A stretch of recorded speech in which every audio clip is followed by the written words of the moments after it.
All right. Our microphones are live. We're good to go.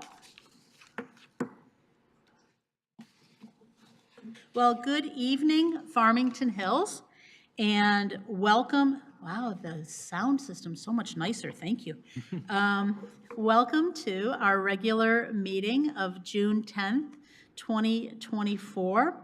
I am calling the meeting to order. I don't have a gavel tonight. The only problem now is when you do this, listen.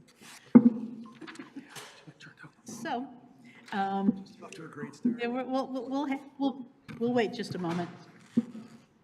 Can't gavel the meeting to order without a gavel. There we go. Thank you. All right. Let's come to order, everyone.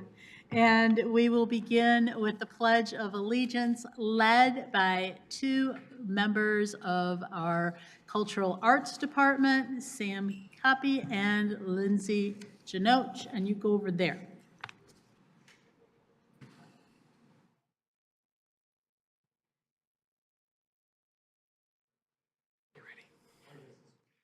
I pledge allegiance to the flag of the United States of America and to the republic for which it stands, one nation, under God, indivisible, with liberty and justice for all.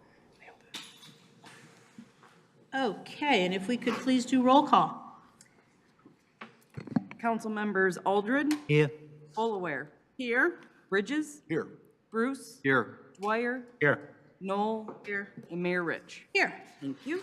Okay.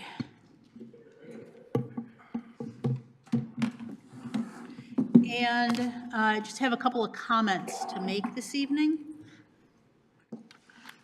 And then we'll go into approval of the agenda.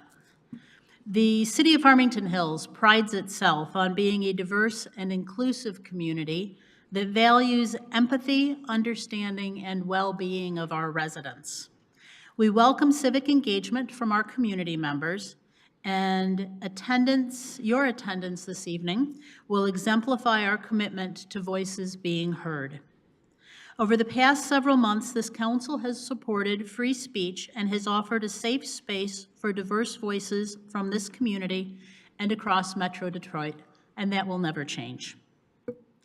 In alignment with other city boards and commissions, City Council has adopted a resolution modifying its rules and guidelines under which it operates and conducts City Council meetings. These changes were voted in some weeks ago and take effect at this evening's meeting. They include the following.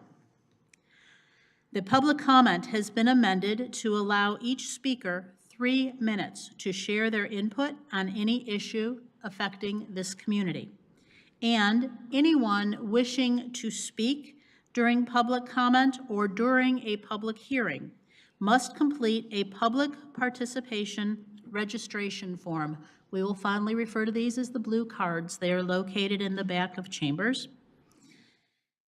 And submit it to the city clerk prior to their opportunity at the podium.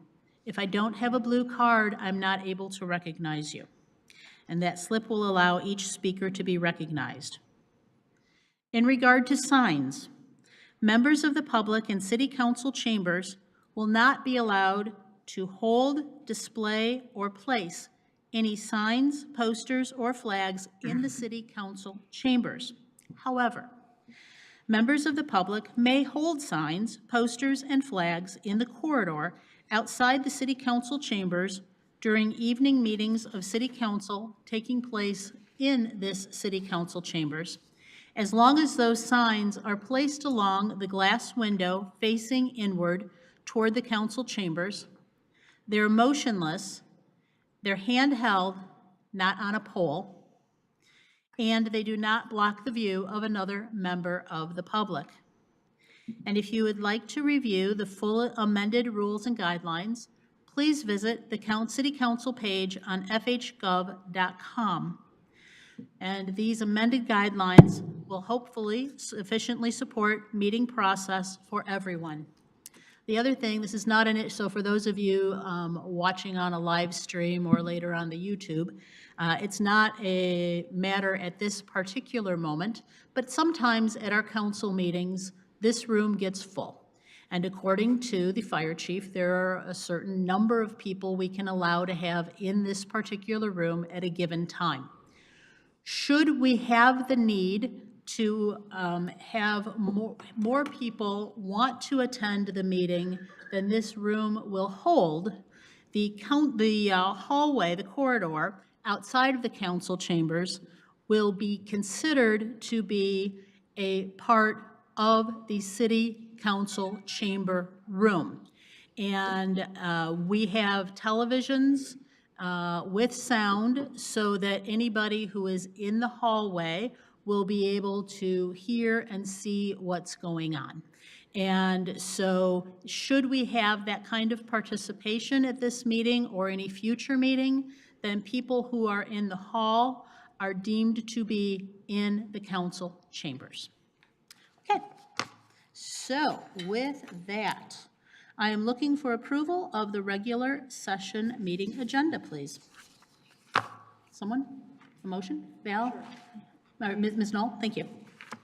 Yes, I'll make a motion to approve the regular session meeting agenda for tonight, June 10. Support.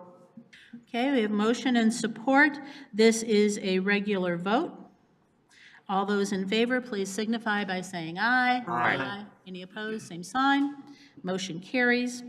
Item number 2, proclamation recognizing June 2024 as LGBTQ Pride Month, and it will be read by Dr. Bruce. Thank you. Whereas the struggle for dignity and equality for lesbian, gay, bisexual, transgender, and questioning LGBTQ people is reflected in the tireless dedication of advocates and allies who strive for a more inclusive society, and whereas June is declared as Pride Month to commemorate the June 1969 Stonewall Uprising in Lower Manhattan targeting LGBTQ patrons and other marginalized people in violation of their civil rights, leading to the birth of the gay rights movement, and whereas LGBTQ Americans, including our neighbors, coworkers, friends, and family members, face discrimination simply for being who they are, and there remains much work to do to extend the promise of our country to every person.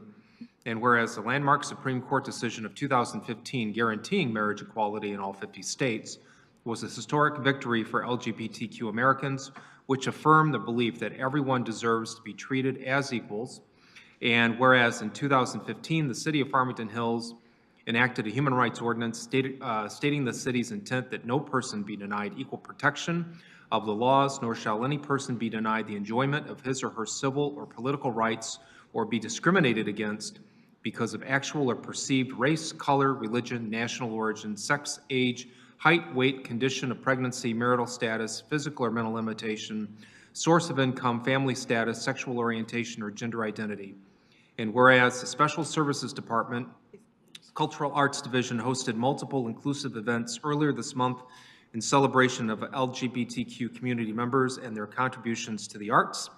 Now therefore be it resolved that Teresa Rich, Mayor of the City of Farmington Hills, on behalf of the City Council, do hereby proclaim June 2024 as LGBTQ Pride Month in Farmington Hills and encourage our community to eliminate prejudice wherever it exists and to celebrate our great diversity by taking part in community events throughout June that focus on and celebrate our LGBTQ neighbors. Thank you. We have somebody accepting? We do. Sam Kepi from our Cultural Arts Division. Great. Thank you, Sam. And thank you for the wonderful events this weekend.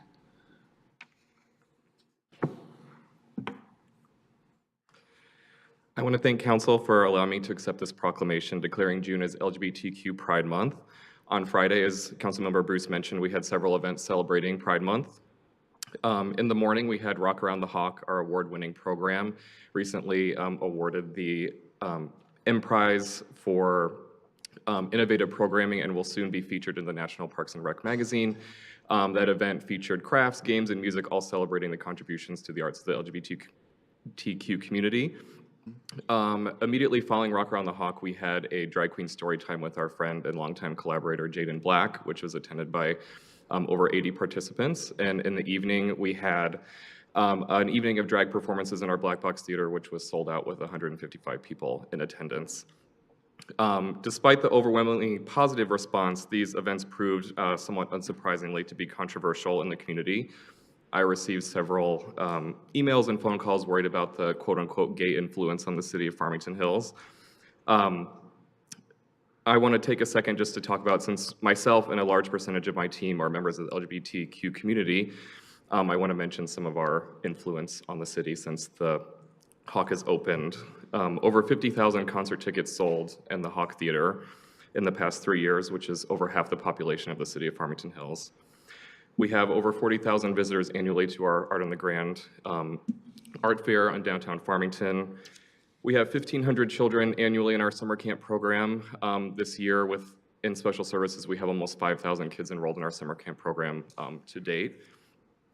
We have between 400 and 600 children annually in the Farmington Hills Youth Theater program, nearly 1,000 participants in visual arts classes and workshops this year, a dance program with 120 students, which is very competitive with private dance studios in the area, and relationships with nearly every major arts institution in Southeast Michigan, including the Detroit Symphony, the Detroit Opera, the University of Michigan, College of Creative Studies, all of which are represented in our programming for next season.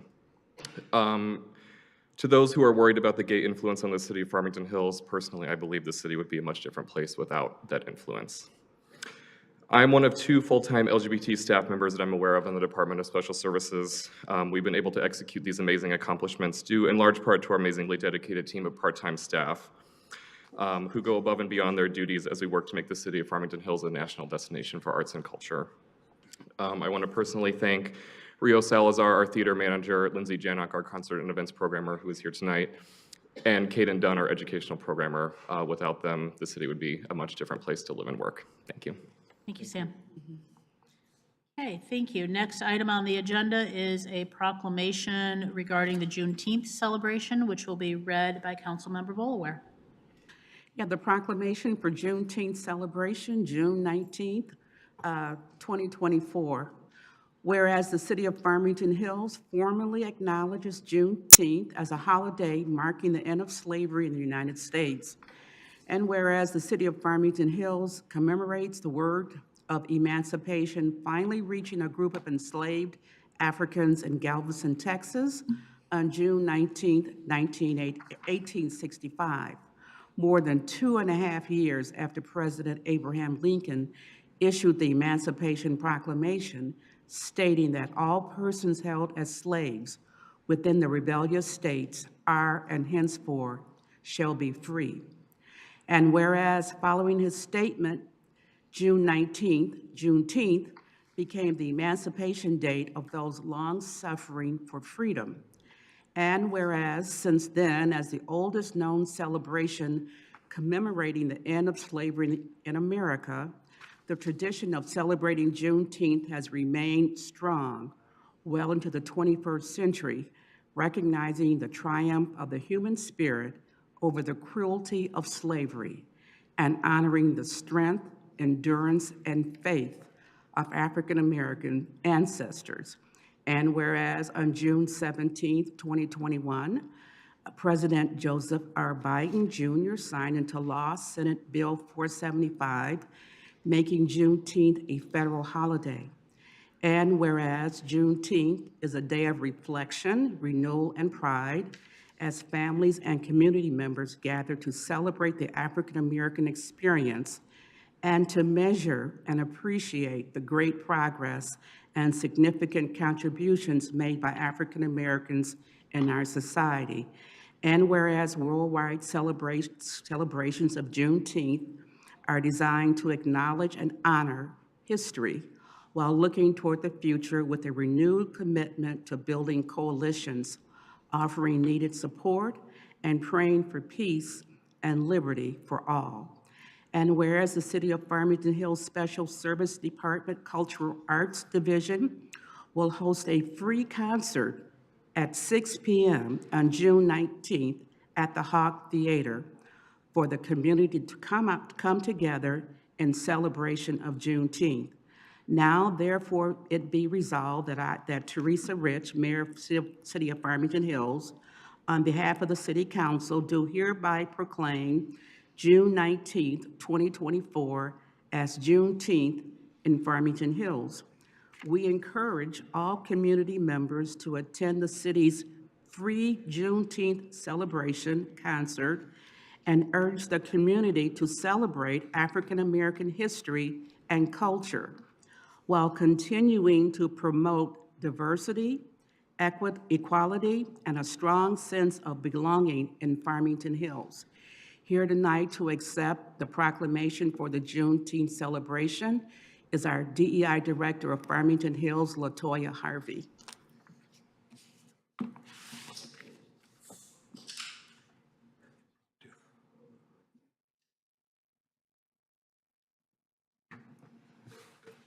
Good evening, and I do appreciate and thank you for the opportunity to accept this proclamation. As Councilwoman Boulware stated, definitely want to encourage our residents to attend the concert next week.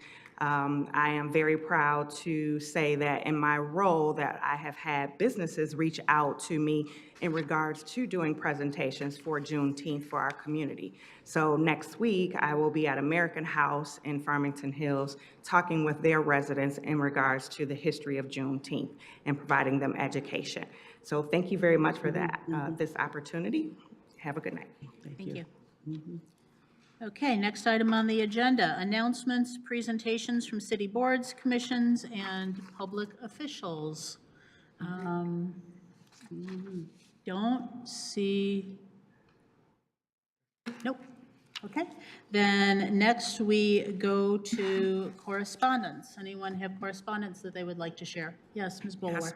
I think we've all received the correspondence from Tom DeWard, and hopefully we'll get an answer out to him responding to all of his concerns. Thank you. Anyone else?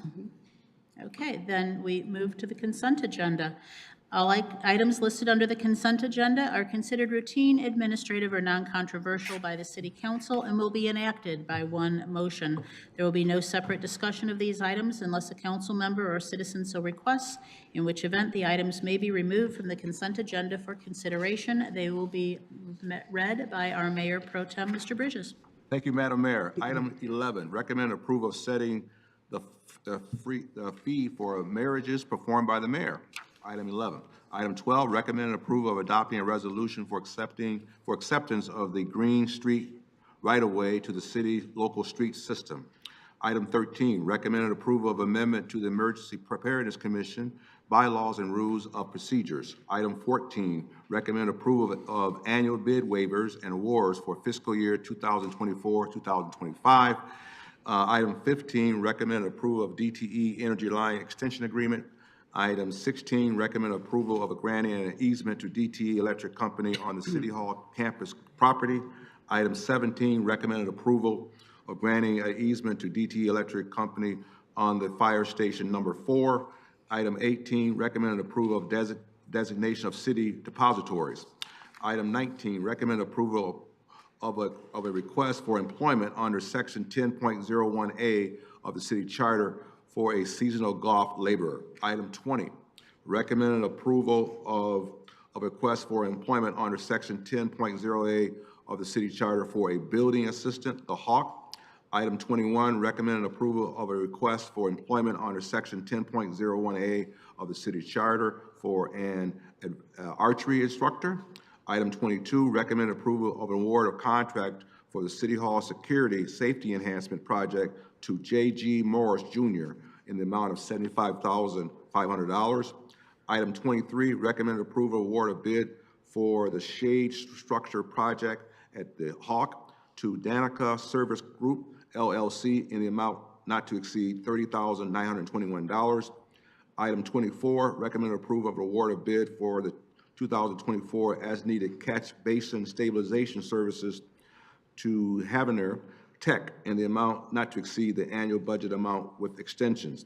Item 25, recommend approval of award of purchase for the replacement and installation of an in-ground truck lift at DPW Garage to Allied Incorporated in the amount of $205,282. Item 26, recommend approval of a purchase of 2 John Deere 2400 triplexes for Farmington Hills Golf Course maintenance to Deere and Company in the amount of $87,713.78. Item 27, recommend approval of City Council Special Study Session meeting minutes of May 7, 2024.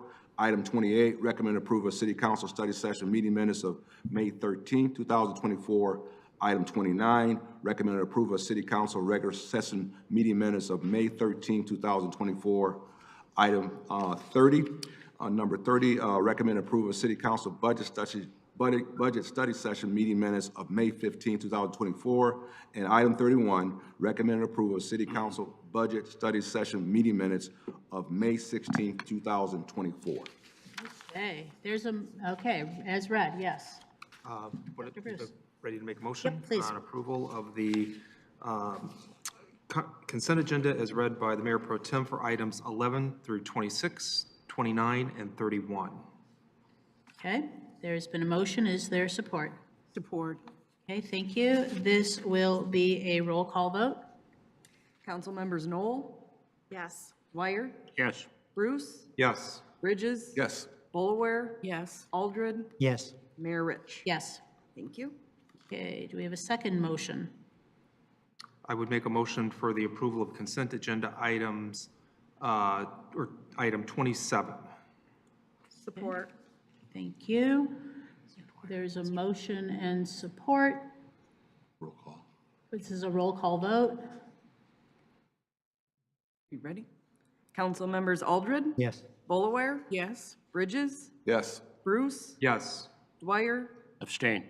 Knoll, Yes. Rich. Yes. Thank you. Okay, and does that cover all of them? No, one more, okay. I would move approval of consent agenda item number 28.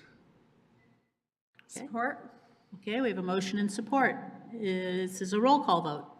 Council members Bulaware, Yes. Bridges, Abstain. Bruce, Yes. Dwyer, Yes. Knoll, Yes. Aldred, Yes. Mayor Rich. Yes, Thank you. One more. and one more. Okay. I'll make a motion to approve item 30 on the consent agenda. Is there support? Support. A motion and support. Roll call vote, please. Council members Dwyer, Yes. Bruce, Abstain. Bridges, Yes. Bulaware, Yes. Aldred, Yes. Knoll, Yes. Mayor Rich. Yes. Thank you. Okay. That is all of the consent agenda.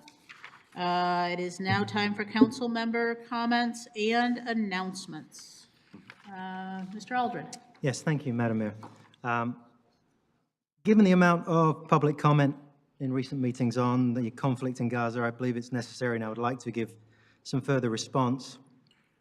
It's been widely acknowledged that Farmington Hills City Council has no direct responsibility or authority over the actions of the State of Israel or Hamas.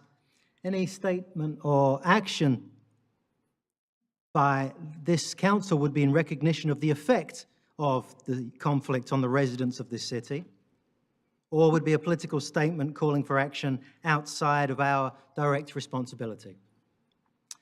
The proposed proclamation that was removed from the agenda on the May 13th City Council meeting was a goodwill attempt at the former, expressing concern for all members of the community on all sides of the issues, and even recognizing those in the community who do not wish City Council to opine on this matter at all.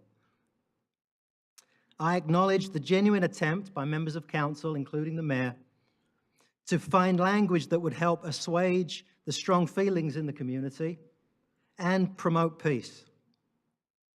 We have heard many deeply felt public comments, some of which born from personal loss and tragedy.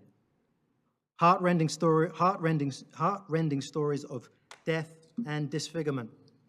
Pursuing peace, if at all possible, is the noble and right thing to do. However, the proclamation also contains specific references to matters which are central to ongoing negotiations and which many nations, including the US State Department, are actively involved. I was also disturbed, even alarmed, that the proclamation was widely described and perceived as a ceasefire proclamation, which it certainly wasn't. There have also been public comments of a more political nature.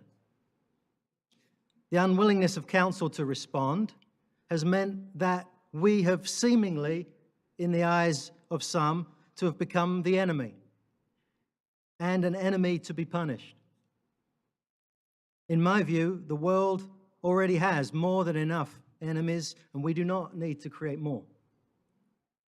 I believe that it is unnecessary for this city council to comment on matters of foreign policy or diplomacy.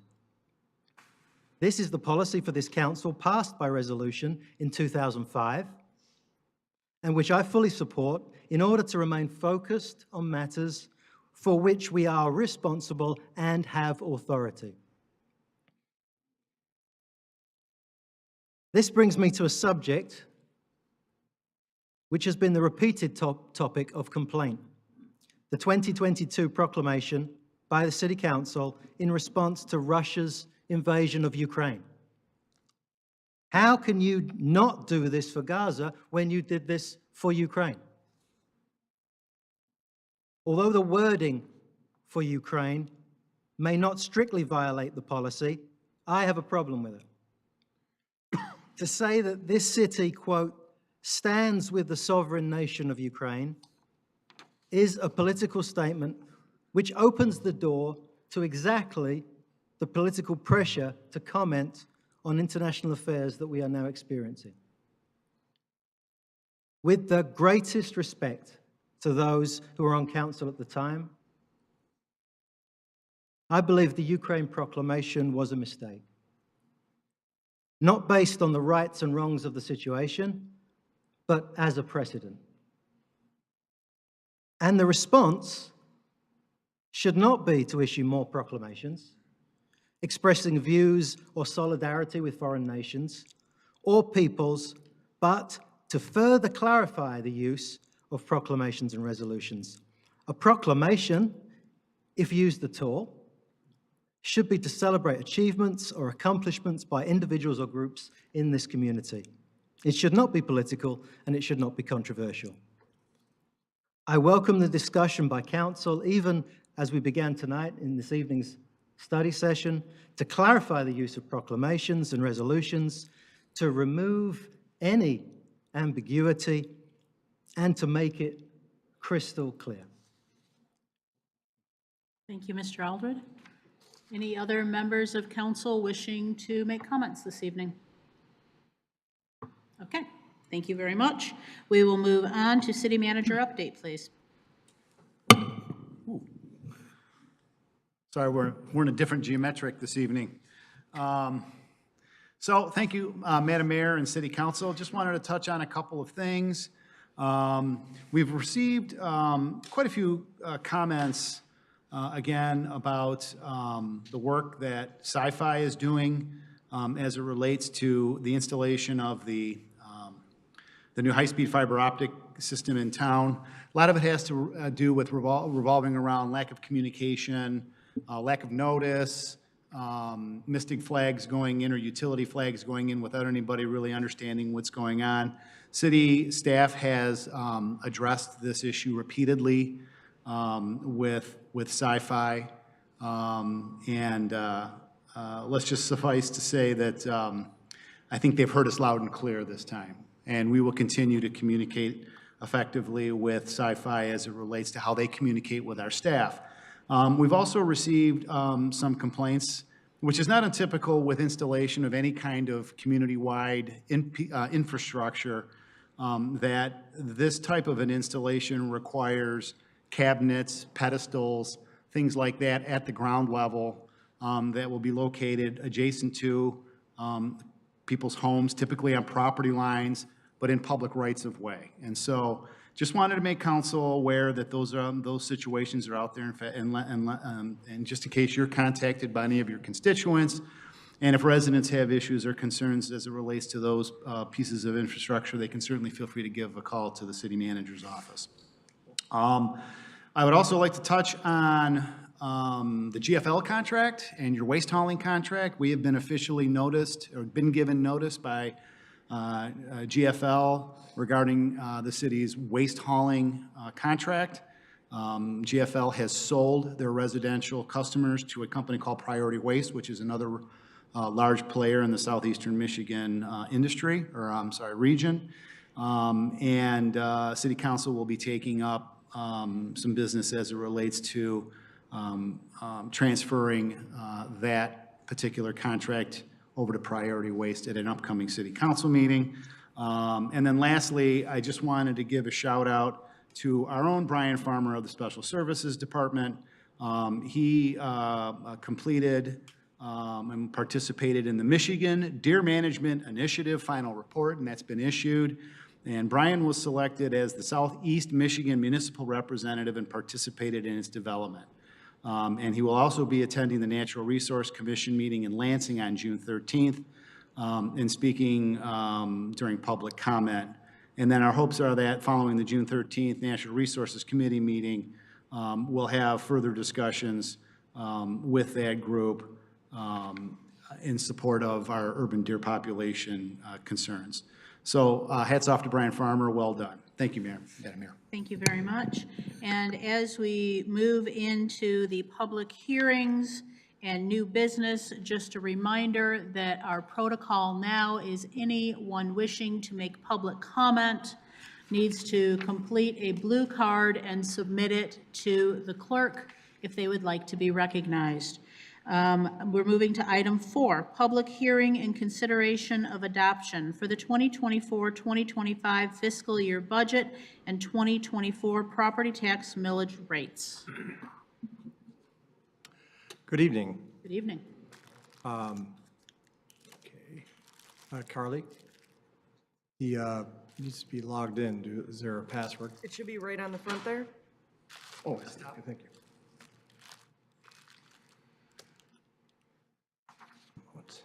Thank you. There we go. Is Jacob in? And can you flash it up on the screen? There you go. There you go. Yes, hello, I'm Tom Scribola, your finance director, and I remember the 2 nights of intensive budget study sessions we had several weeks ago, which you are adopting the minutes for tonight.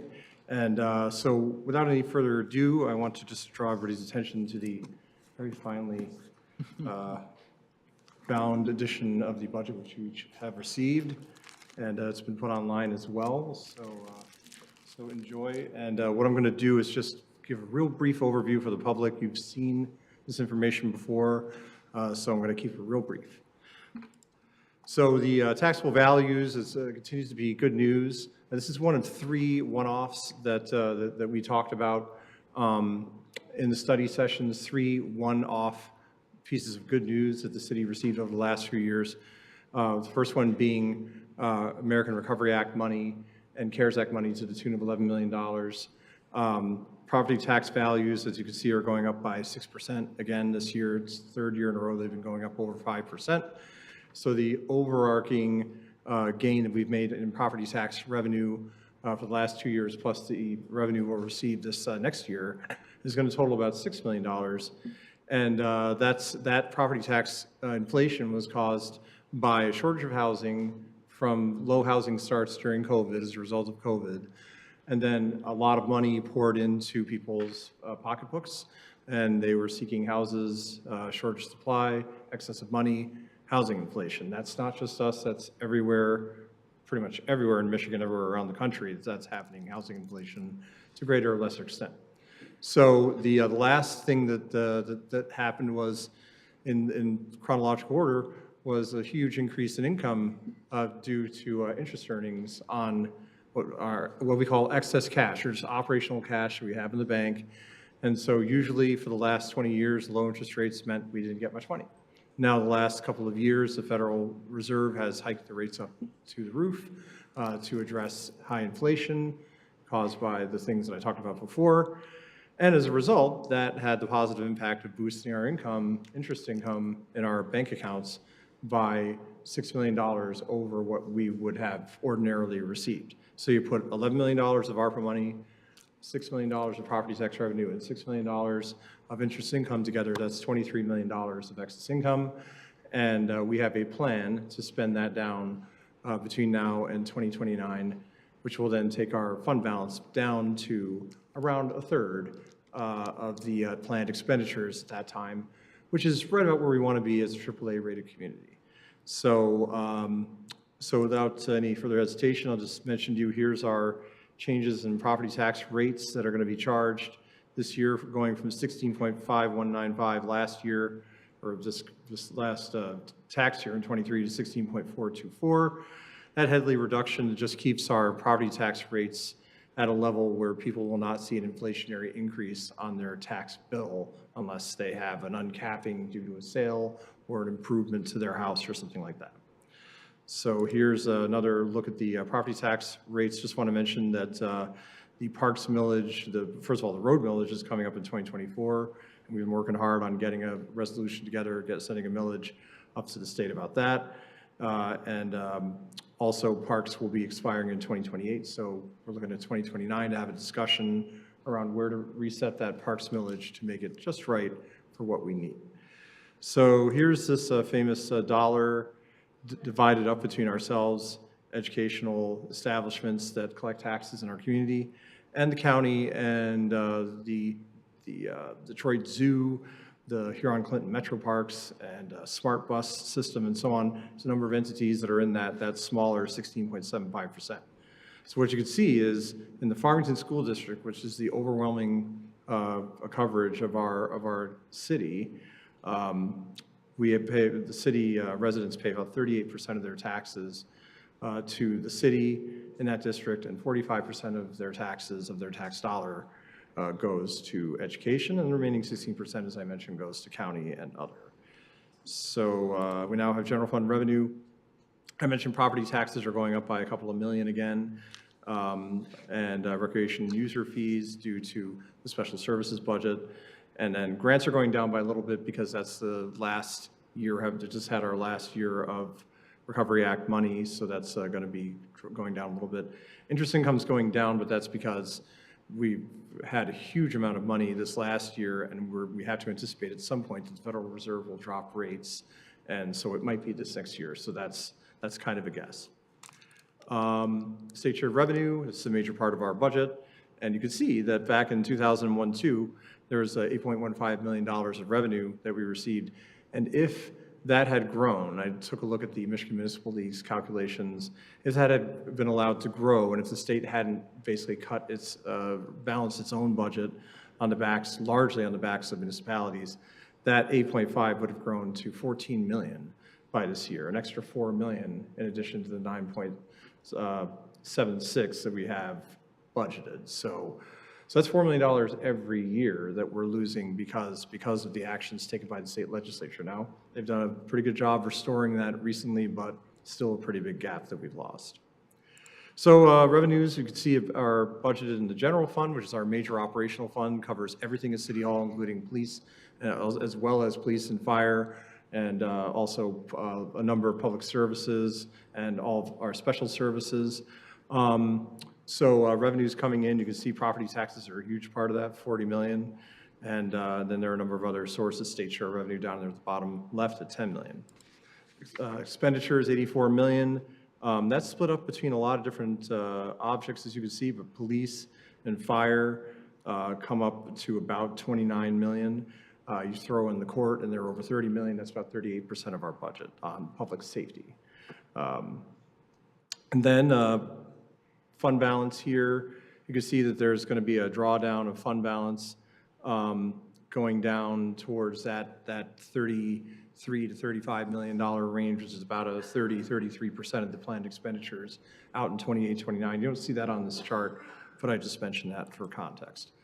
And finally, we continue to make a commitment, strong commitment to our physical infrastructure, our facilities, our bridges, our roads, sidewalks, major equipment, including fire trucks and police capital, heavy DPW equipment for graders and plows and things of that nature. So this is, this is a major commitment of $39 million, and that's pretty consistent with what we've done over the years. That's really, really strong. That'll help us to be a sustainable community into the future if we maintain the hard infrastructure that we have and our heavy equipment. So with that, I will take any questions that you have or move on to the next thing. Okay, thank you. Questions? Mr. Bridges? Thank you. Tom, I wanted to just say thank you, as a comment, actually. I wanted to say thank you for your stewardship of the city's finances. Your tenure here has clearly been demonstrated the last 3 years now. You've been here? 4 years. And I mean, the city's finances, what makes Farmington Hills a great community, consistently a great community, is the stewardship of the public finances. And you've continued that in your tenure as the city treasurer. Your clarity in the budget process was clearly there, demonstrated. I like the reports you put out, very concise and very specific regarding what's going on, and your economic analysis in regards to the city's future revenue and expected expenditures is right on target as well. So I just wanted to applaud you for your leadership on that. This is also a credit to the city administration for hiring Tom in this capacity, and our residents and our business community clearly benefit from your leadership. What do you see on the rise in regards to challenges for Farmington Hills in regards to finances? I mean, I know revenue, housing market is strong now, and it's been strong. You mentioned earlier regarding the residential market, the fact that a short supply clearly increased the price of homes in our community. Demand is very high. Is University of Michigan forecasting any economic slowdown for Michigan in this area? I think we're going to do okay as far as residential is concerned. Matt Dingman, our assessor, tracks that every month, every quarter, and residential isn't holding its own. But as Councilmember Knoll has mentioned for a number of years, commercial is a soft spot. We're going to see a drop, a probably double-digit drop in commercial property value.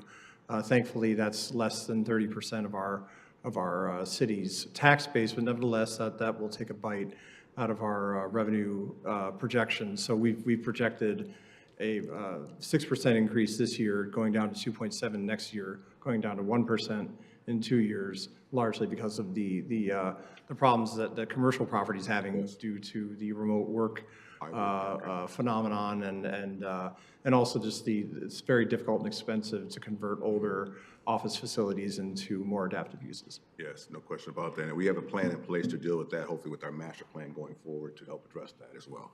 So thank you for your time, Tom. Appreciate you. Thank you. Certainly. Okay, thank you. At this time, I'm going to open the public hearing.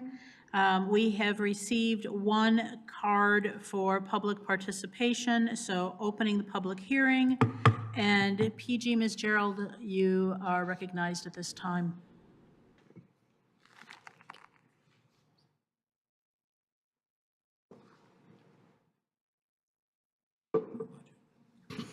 Good evening to council, to the mayor, to the city manager and the assistant city manager and everybody in the auditorium.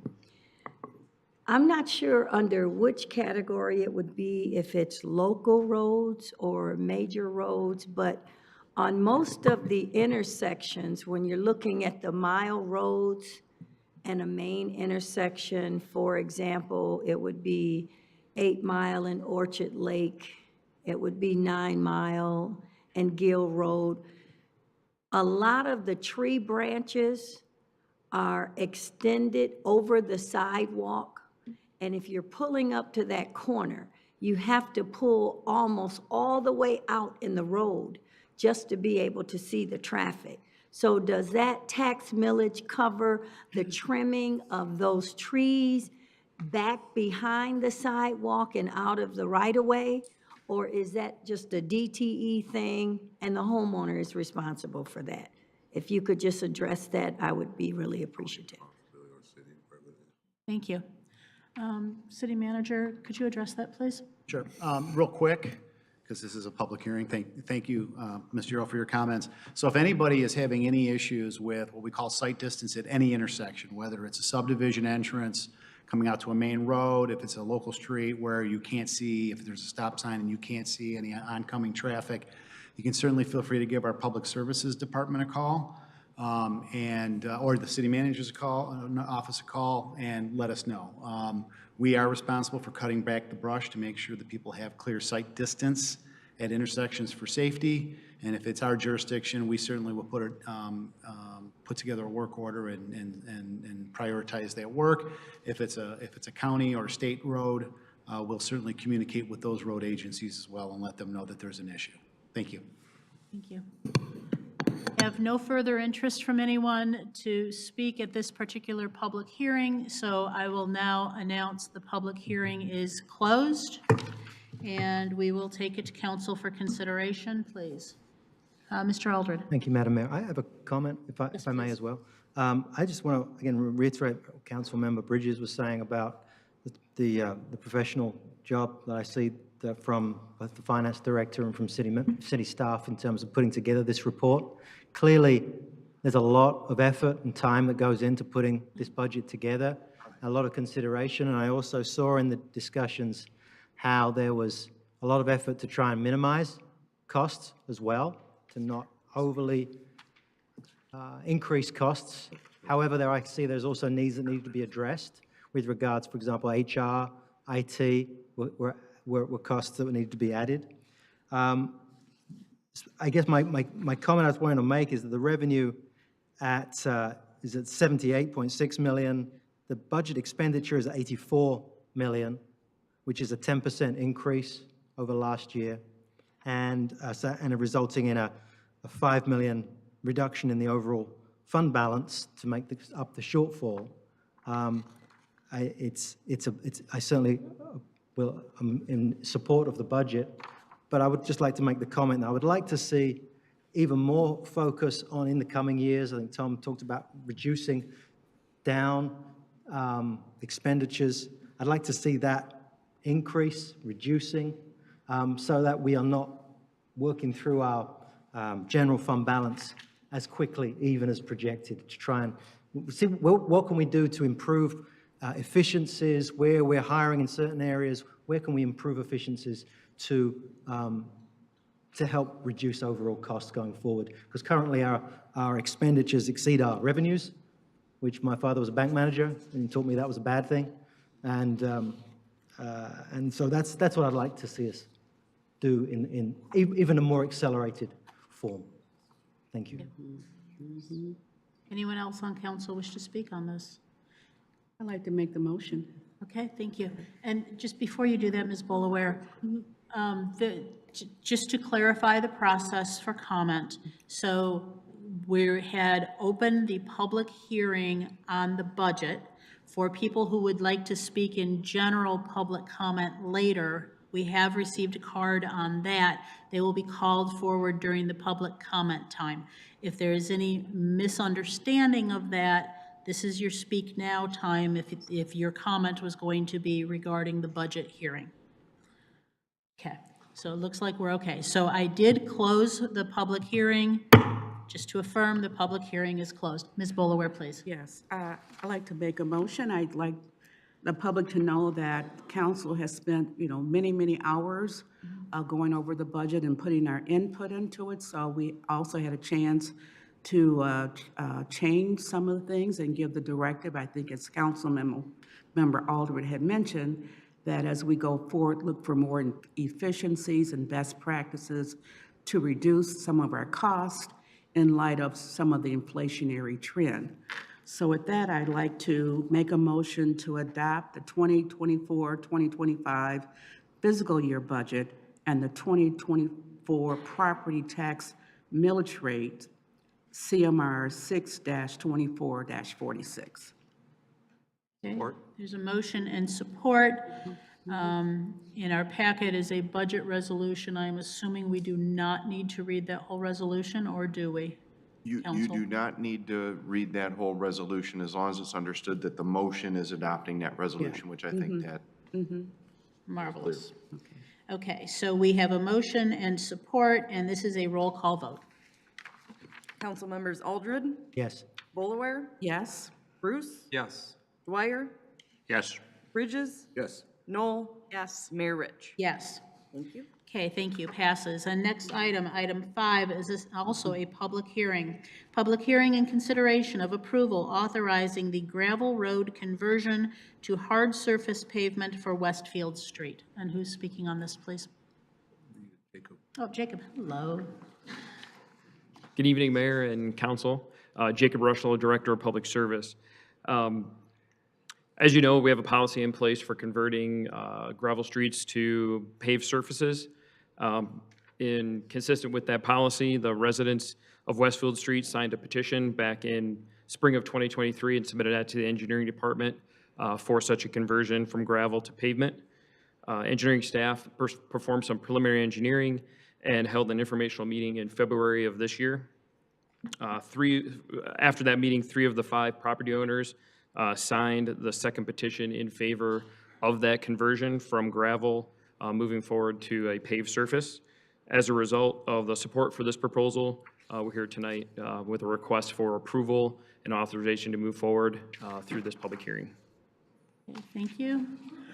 I am now opening this public hearing. We have received no blue cards from anyone asking to speak at this public hearing. I see no one working on a blue card, so I will declare the public hearing now closed. And with that, council. I have a motion, Mayor. Yes. Yeah, Madam Mayor, I move the council move for the approval of authorizing the gravel road reconversion of hard surface pavement for Westfield Street. Thank you. Support. Motion and support. And any comment from council? Okay, this is also a roll call vote, please. Council members Knoll, Yes. Wire, Yes. Bruce, Yes. Bridges, Yes. Bolaware, Yes. Aldred, Yes. Mayor Rich. Yes. Thank you. That then takes us into new business, item 6. Consideration of adopting a resolution to submit a ballot proposal to the voters for the amendment of City Charter, Section 2.05, regarding terms of office of city council members and mayor. And who is speaking on this? Clerk. Sure. If you want, Mayor, I'd be happy to kick Or it the off. clerk? I wasn't prepared to, I'm sorry. I can read from. Okay, memo council? speed.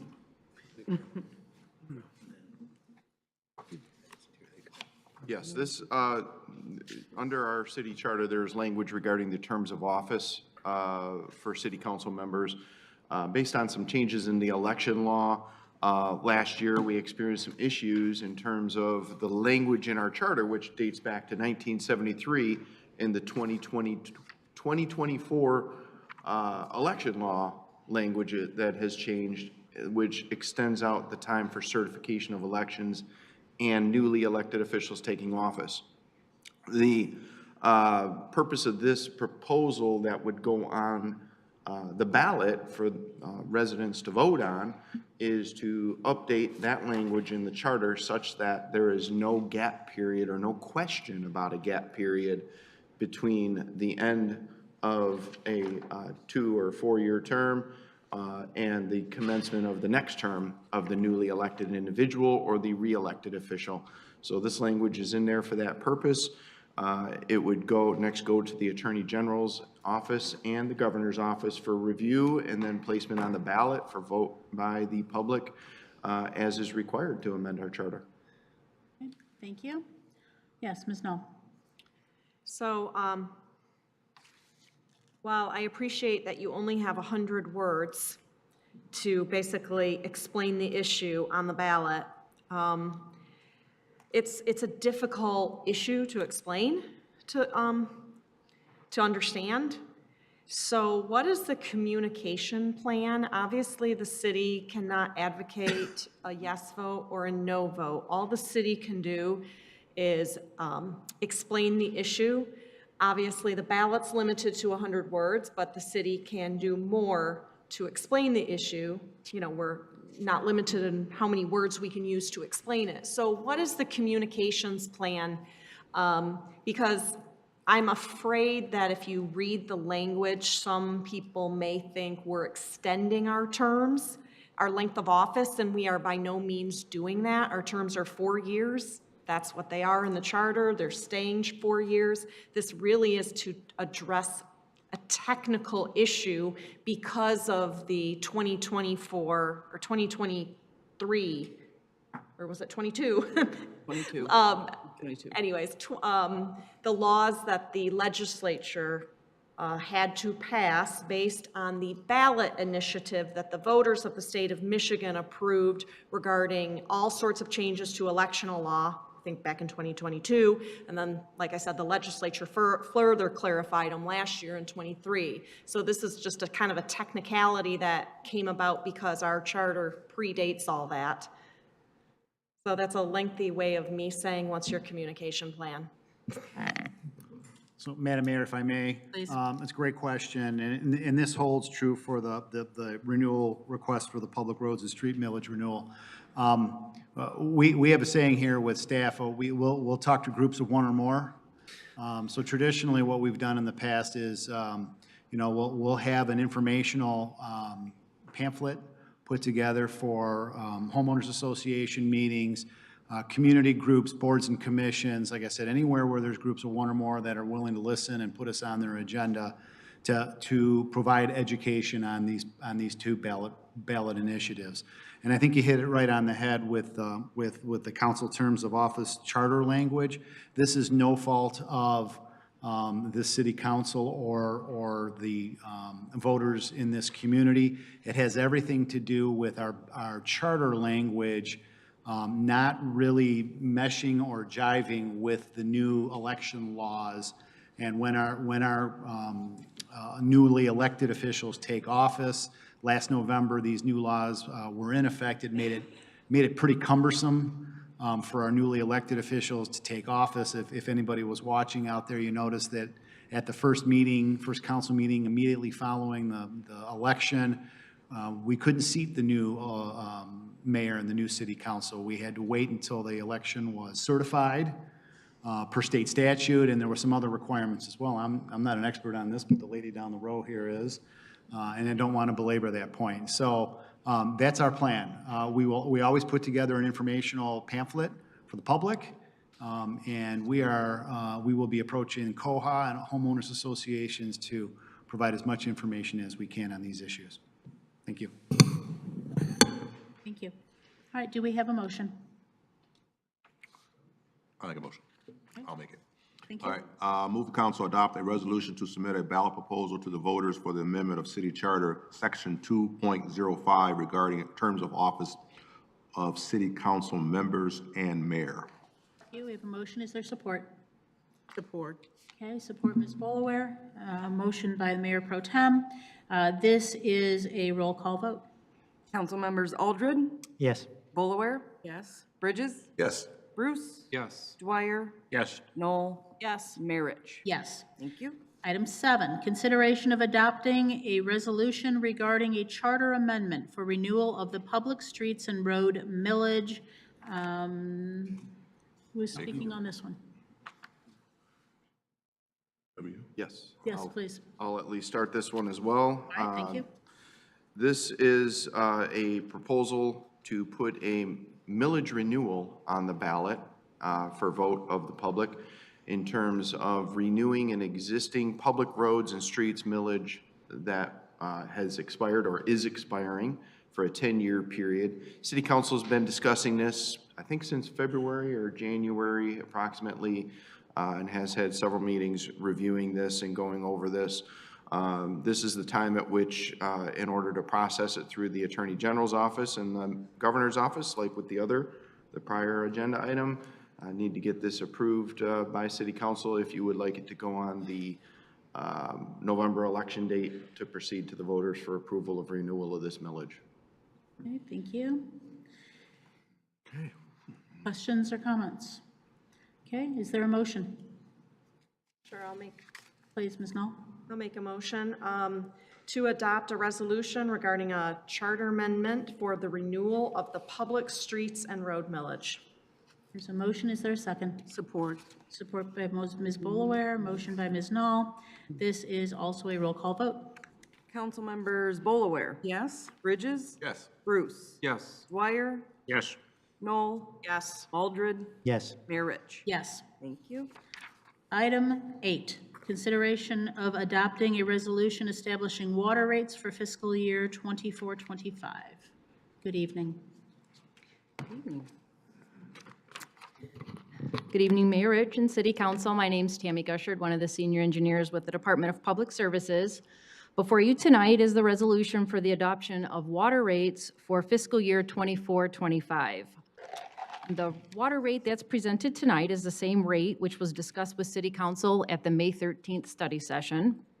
And just as a recap, we are recommending an increase in the current rate of $49.02 to $52.60 per 1,000 cubic feet of water used. And this equates to an increase of $5.73 per quarter for the minimum water bill customer and an increase of approximately $13.96 per quarter for the average residential water customer. And it's also worth noting, as we always like to do, that our water tower continues to save the city's ratepayers money each year. It's estimated that the savings for the upcoming fiscal year will be approximately $3 million, with an overall savings of about $26 million since its initial construction. So with that, staff from Public Services as well as Oakland County WRC are available to answer any questions that you may have. Okay, thank you. We have one request for public comment. Just a reminder, if you want to make public comment on any topic, including just regular public comment, we need to have a blue slip. So this is specifically for this agenda item on water bill. Keith Varhol, you are welcome to come speak.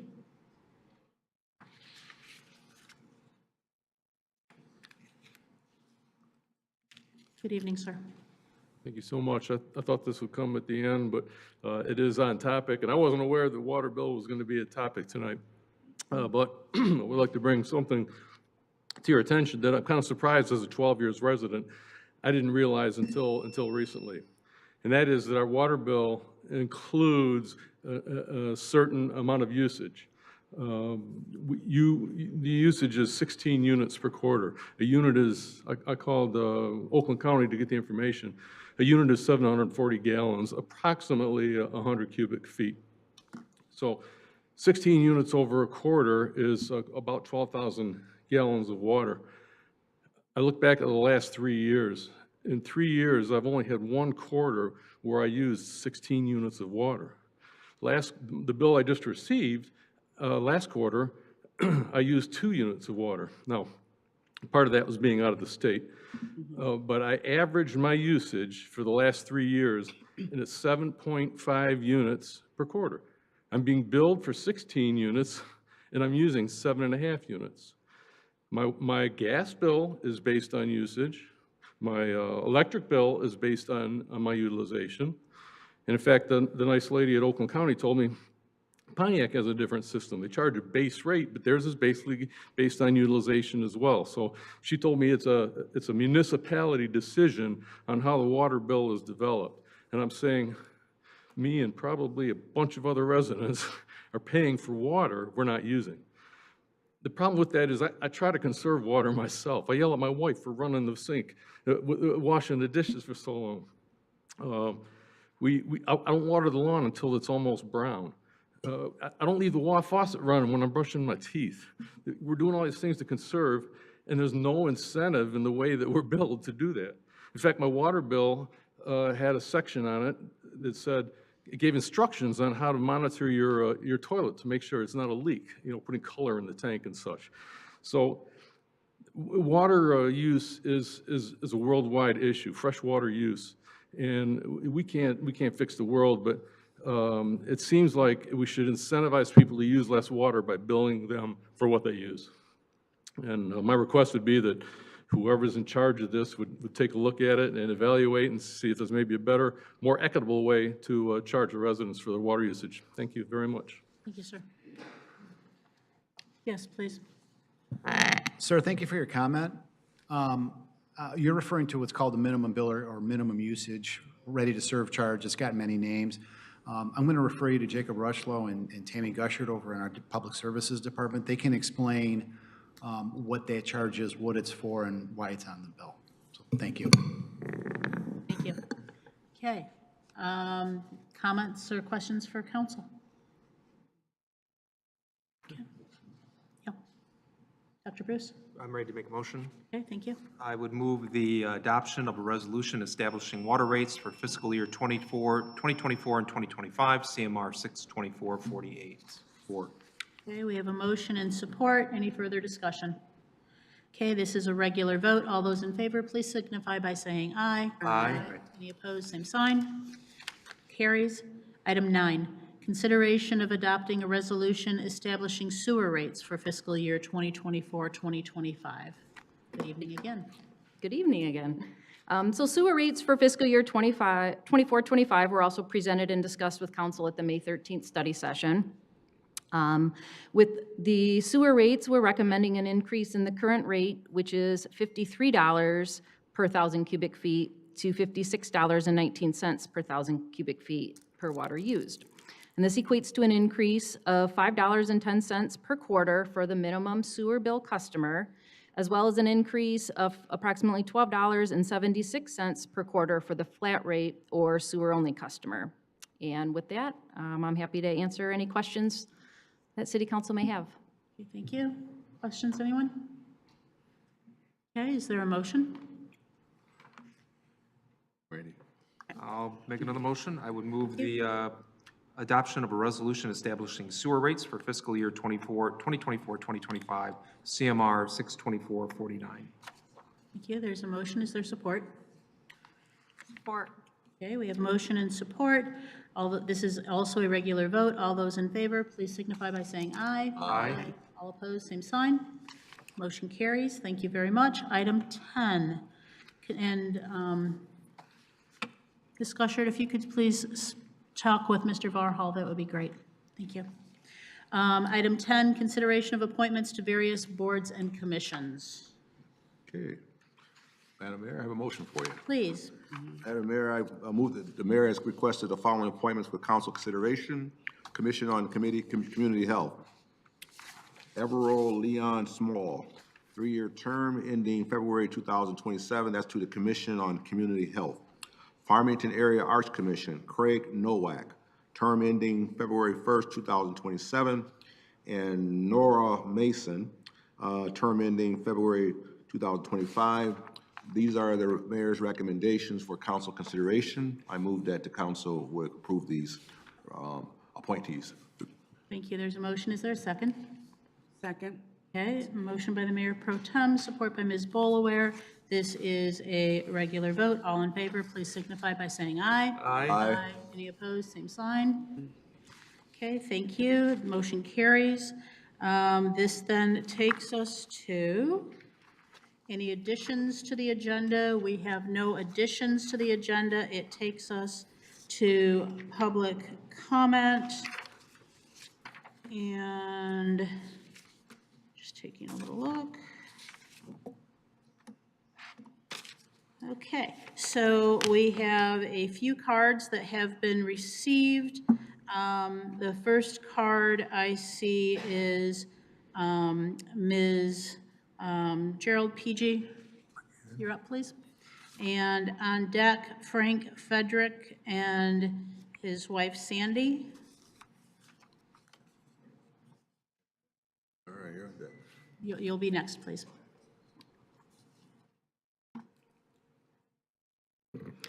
Good evening again. I want to thank you, Councilman John Orritt, for what you said and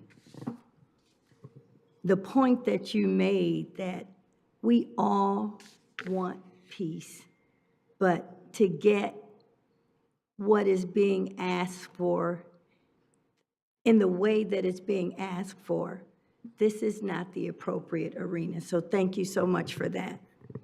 I was appalled being a taxpayer, being a homeowner in Farmington Hills for 11 years with what I saw at this last council meeting.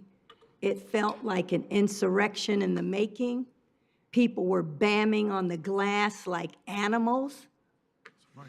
It was the same thing that I saw on TV when insurrectionists breached the people's capital. I was appalled with all the signs that I saw calling the President of the United States Genocide Joe. Well, I don't want to push this on you, but I'm going to drop it in your lap for all of the protesters that acted so inappropriate. 45, the last occupant and the White House, which is the people's house, said that if he is privy to be elected, he's going to do a Muslim ban. Now, I don't know what that means, but I want you to let that marinate for a while. What does a Muslim ban look like? It's going to look like the African-American ban, the Latino ban, the Israeli ban. Everybody's going to be banned. So why are we going through all of this when we should be talking about unity in this community? And we're not talking about it.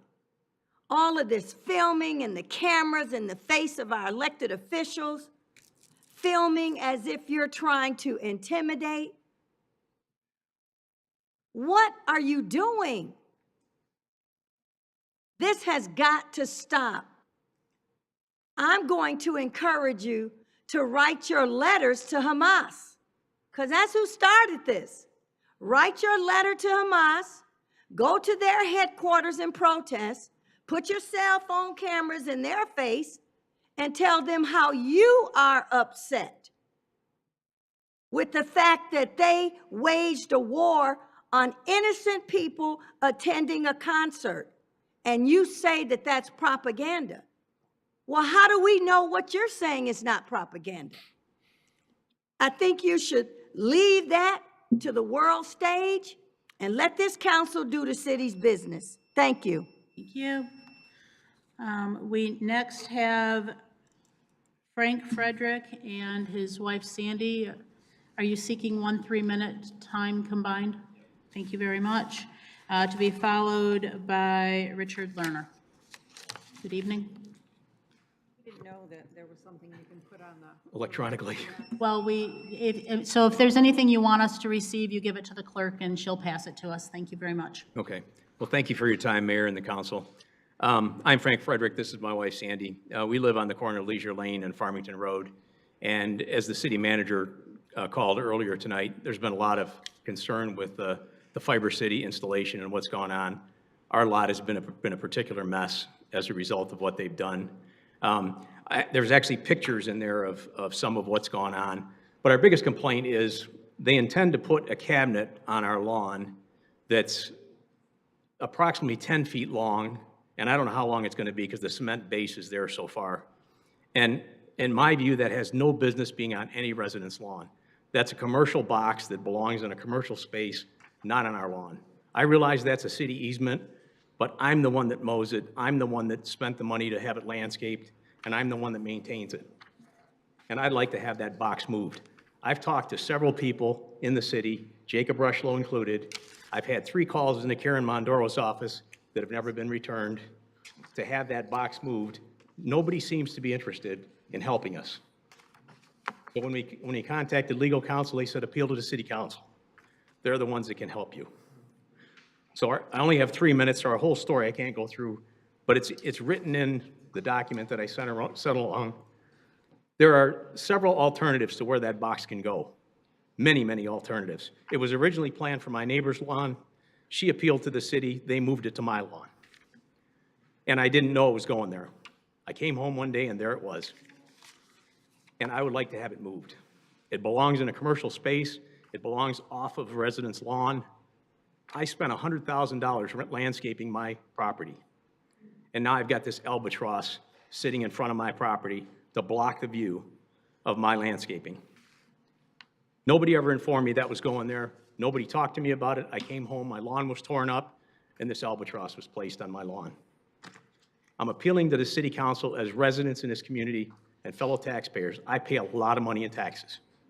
And I'd like some support to have Fiber City move that box off of my lawn and put it to a more appropriate spot where a commercial piece of property or a commercial box belongs. I've gotten a bunch of excuses from Jacob on why it can't go elsewhere, and they are excuses. He said it couldn't go on the boulevard because it's too close to the roadway. In those pictures, you'll see another installation where it's much closer to the roadway than my installation would be. He said it couldn't go over the top of sewers. You'll see also that their Fiber City cables are running right over the sewer lines, and the two can commingle. So all I've gotten is excuses. I'm asking for help. Thank you, sir. I'm going to ask Ms. Mondora to step in the hall with you and talk about your situation, please. Thank you, I'd appreciate that. Okay, thank you very much. Richard Lerner, followed by Eric Gill. Good evening, Mr. Lerner. Good evening, Mayor, Council. I sat here where you're sitting right now with 5 of you over the years, longer than many of you now. When I was on council, we understood that being nonpartisan meant leaving your political leanings at home and working together for the good of the people of Farmington Hills. I was surprised to hear that at your last meeting you had on the agenda a proclamation concerning the war in the Middle East. It's difficult to imagine anything further away from the job you were elected to do. I greatly appreciate that almost all of you voted to remove that item from the agenda. I was not aware that this was done 2 years ago for Russia invading the Ukraine, but as Mr. Aldred eloquently said earlier, that sort of opened up the faucet for this. At the risk of stating the obvious, your job is to serve the citizens of Farmington Hills, nothing more. Citizens want to know that when we call 911, a well-trained first responder arrives quickly with the proper tools and resources to solve the problem. We want our parks and recreational facilities to be well-maintained. We want our roads to be in good repair. We want you to be good stewards of our taxpayer funds. This job is about PODS, P-O-D-S, policy, oversight, direction, and strategy. It's making sure the city manager has the skills, abilities, tools, and resources to maintain public safety, parks, and potholes. It is not about giving proclamations to political causes halfway around the world. What citizens of Farmington Hills don't want is for you to wade into international politics. It doesn't matter whether you feel strongly about one side or the other about the very sad and tragic war in the Middle East. It's not your place as a Michigan City Council to weigh in. You're free to do that in your private life, but not when you sit in these seats at an official meeting of the council representing the city of Farmington Hills. You need to clearly explain to the protesters here today that there is no outcome from this council that moves the needle 1 inch on this issue. Nothing that happens in this room will have any bearing on the conflict in the Middle East. What's more, if you did offer a proclamation, there would be an endless stream of unrelated groups wanting proclamations for their causes that have nothing to do with our residents. Are you going to weigh in on corporate farming or global warming, immigration, the economy? Where does it stop? The only local elected officials who have any voice in this matter are United States senators and representatives. They have local offices, and to the protesters in the room, I would tell you, here's who they are and where you can find them. Representative Haley Stevens is right here in Farmington Hills, 30,500 Northwestern Highway. Her phone number is 248-853-3040. Senator Gary Peters, 477 Michigan Avenue in Detroit, 313-226-6020. Senator Debbie Stabenow, 719 Griswold, 313-961-4330. It is my recommendation that if you want to have some sort of impact on this, go see the people who can make a difference. Thank you for your time, and I really appreciate what you said, Mr. Aldred. That was right on point, and I appreciate this council stepping back from getting into international conflicts. Thank you. Okay.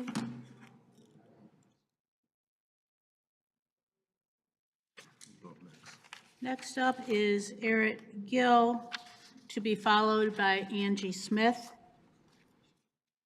Eric. Hello. Good evening. Yeah, my name's Reed. I live in Farmington Hills. I just wanted to come address this situation. I was here last time. I just want to say to anybody that's listening that anti-Zionism is anti-Semitism. Okay. Order. Everybody, it's really nice, you know, everybody has their Pride Month and their, you know, African American Month, or I'm sorry, I'm kind of nervous. Whatever it is this month, Juneteenth, you know, only the Jews in America have to face lies and smears and demonization of their country. You cannot separate the Jews from from their indigenous land of Israel, and Jews are from Judea. It's really that simple. These people with their Yasser Arafat scarves, and they come here to open mic night to try to spread this Al Jazeera propaganda. They don't know they have no concrete information about this conflict. They've never been there. And they literally stand for things we don't want. We are American. We are about freedom. We are about freedom of religion and freedom to do whatever you want, freedom of sexuality and all your freedoms. Order. Okay. You know, Whoever was these speaking, are you're out of literal order. Al Jazeera shills. These are not real stories that they're telling people, and they are indoctrinating our youth every day in our schools and demonizing the Jewish students. I wrote down a bunch of stuff. I'm not going on script, but it's so ridiculous that Farmington Hills is even dealing with that. And I never thought I'd have to be up here speaking about this. I agree, it is ridiculous. But then again, to compare Gaza to Ukraine is also ridiculous. You know, we didn't start this war. We don't want this war, but let's be clear. The goal of these people is to eradicate the Jews. They want to finish what Hitler started, and they will lie, and they will lie, and they will takia. I'm sure you all know, some of you know what is takia. You will lie because it's for Islam, and it's allowed to lie. And if you're so mad about this supposed apartheid and genocide and famine. Okay, where was everybody when Assad was killing his own people? Where was all these protesters about the Igbos in Biafra, or the Kurdish in Iraq, or the Yazidis in Iran? Those are real genocides. The Christians in Nigeria are being murdered by the hundreds by jihadi thugs every day, but you don't hear about that on your news. You just hear about Gaza, Gaza, Gaza. Thank you. Okay, thank you very much. Have a good night. Order, and that is 2. If I have to speak to you again excuse me. If I have to speak to you again, you will be asked to leave, and you will not be able to make public comment. Are we clear? Thank you. Next up, please, Angie Smith, to be followed by Sophie A. Good evening.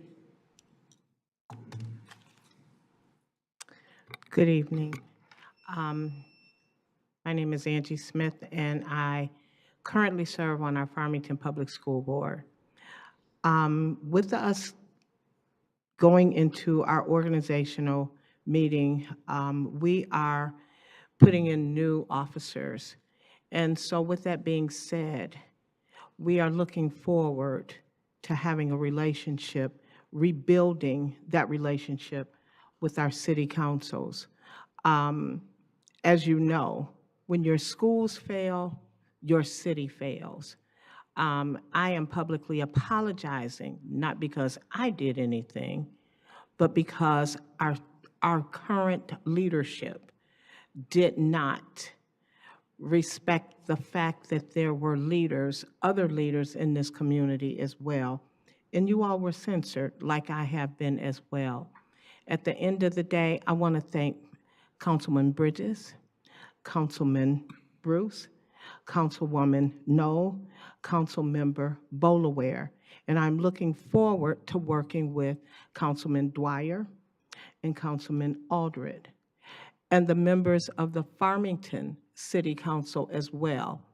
I want to thank you all for your support, and hopefully that sinking ship we can probably save and work together with our schools. On another note, that last meeting was very disturbing. As a member of this community for the past 27 years and an elected official myself, it hurt to see the city council and this community torn to shreds. So where do we go now? What do we do? We had a proclamation put on the agenda that no one had ever seen on this council. Members of this council have been attacked. Me as a school board member and others on my board have been attacked. It is okay to agree to disagree, but we cannot continue to attack one another. You can't get nothing with your hand balled up. So let's work together.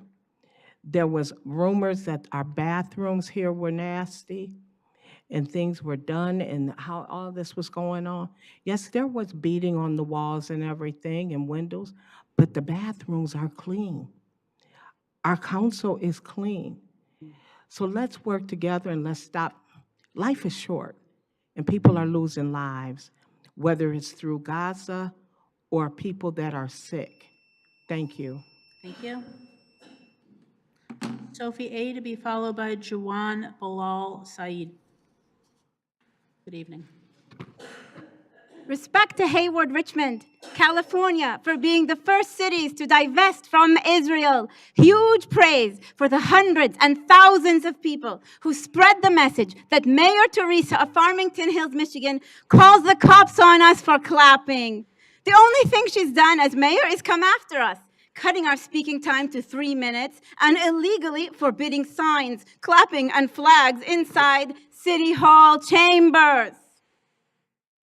Let's flood. Huge gratitude and praise for the people who flooded her Insta. Let's flood the social media of all government officials who are complicit in genocide. Keep up the amazing work. We're winning. We're winning. The city should not be doing any business with any company, person, country, or entity that profits off of slavery, apartheid, human trafficking, genocide, war, the military-industrial complex, surveillance, or the prison system.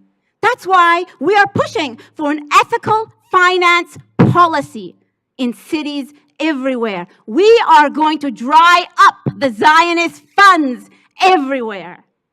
We're going to do a teach-in about how to research and understand the money trails in your city. And we're going to post it online so everybody has the tools to fight corruption. A lot of times, the contracts in our cities are determined by bribes to the city council or cronyism or payoffs for cheap and shoddy work. So any city council that refuses to pass an ethical finance policy has shady business going on. Teresa, why don't you support an ethical finance policy? We know why. It's because your donors, your political ties, are Zionist groups which support genocide. We are pushing back on tax money going to buy streetlights from Siemens, which runs checkpoints in the occupied West Bank, and city cop cars from Ford, which provides parts for military vehicles in the genocide, and CAT and Caterpillar, which bulldoze and crush Palestinians to death. Farmington Hills gave a $65 million tax incentive and fake tax valuation of only $700K to Bosch, subsidiary of Siemens. That allowed Bosch to only have to pay $70K of tax. In return, Bosch handed nearly 10% of that $700K to Farmington Hills to build their community center, the Hawk. A very bloody and disgusting deal. No more funding for genocidal companies. Teresa, we expect nothing from you. We are not here asking you to free Palestine. Rather, it is Palestine which is freeing the world, removing our blinders from the corruption. Evening.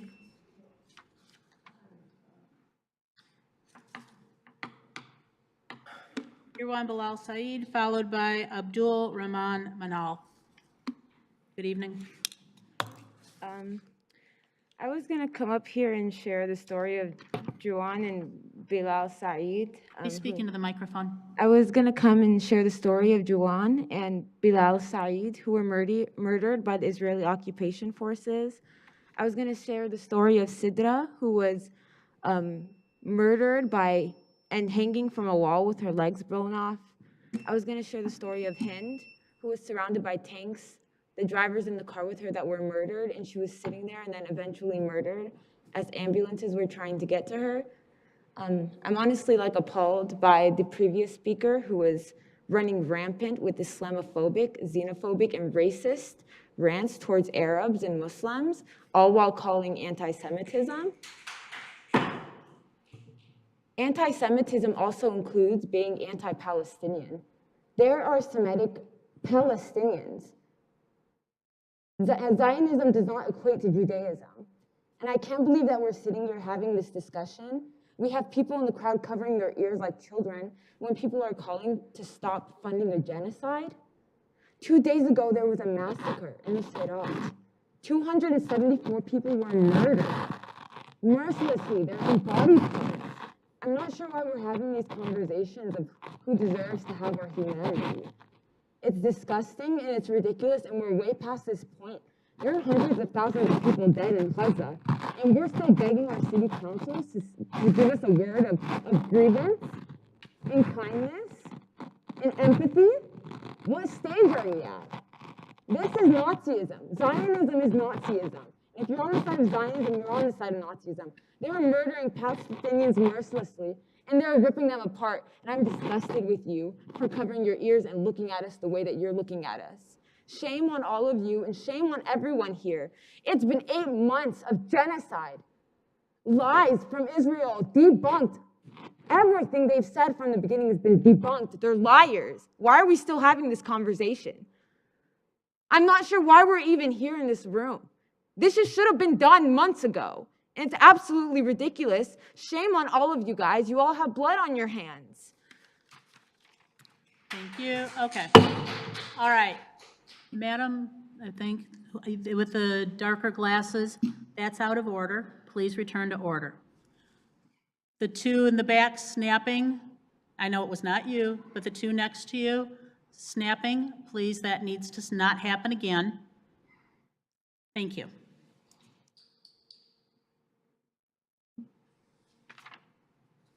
Okay, Abdul Rahman Manal, followed by Joe Shri.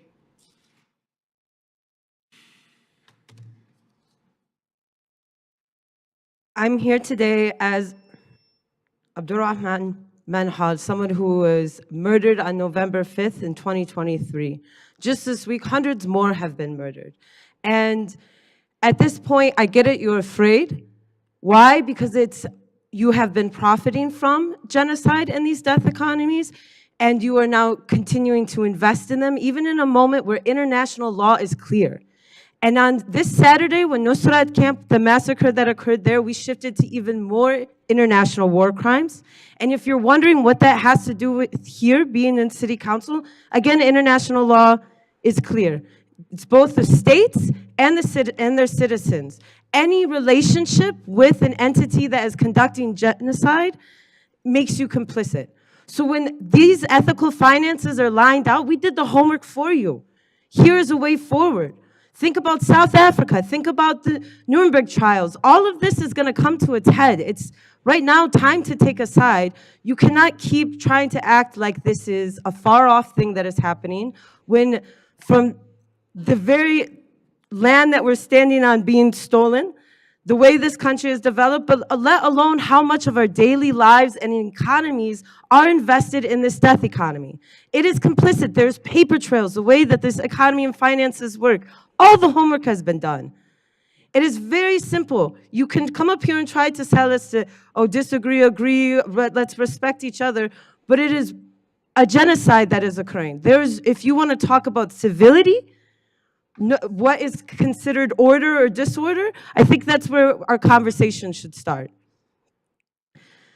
Now, the homework has been done for you. If you want to continue to invest and profit off of this, like you are setting yourselves up for this. Your people have spoken, you can continue to try to diminish their arguments. But rather than sitting there and facing the truth, rather than sitting there and facing accountability, you're showing us with this new world order, there's almost more police officers in this building than there are citizens in this room. Is this what democracy and representation is looked at? Is this the path forward that you want to set for how things conduct? The Palestine is the future because of these very things, both here and in Gaza, how we respond to this moment. Your responding to this moment is a police state. Militarized, versus actually engaging in conversations with your constituents. You are already playing into this us versus them before we could even have those conversations. Maybe there's some things to learn and listen to, right? Not just us sit here, have our 2.5 minutes, right? Which some of us so greatly put in much information to educate you within that time period. I'd like to see some actual listening. Thank you. Joe Shri to be followed by Hama Alo.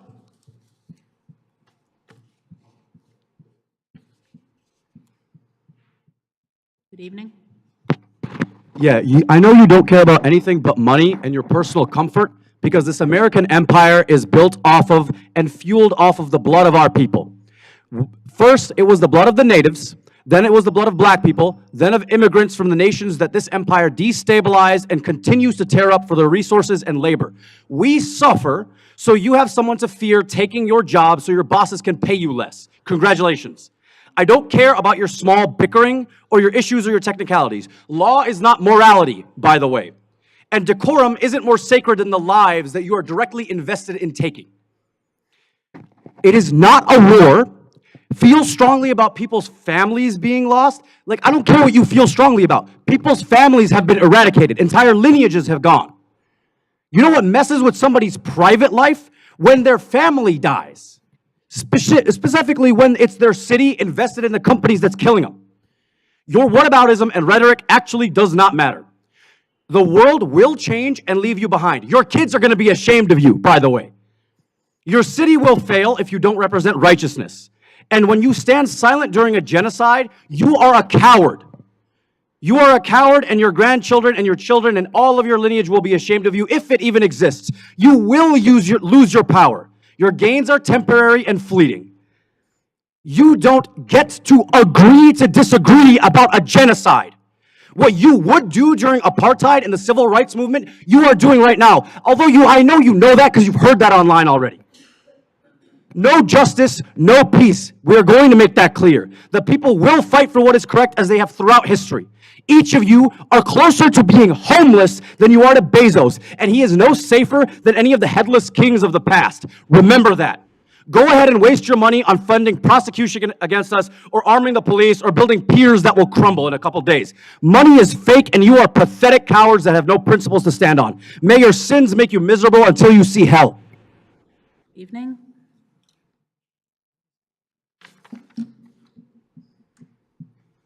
Okay. Hama Alo, followed by Abdul Majid Ahmed. Okay. Are either of them here? Okay.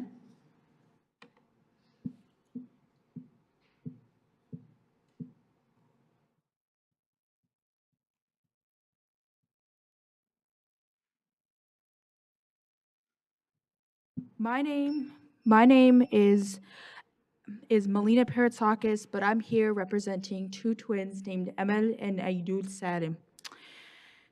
There were two of them, twins, and they were called the Cheerful Twins. Everybody called them the Cheerful Twins. They loved life and enchanted those around them with their beautiful smiles.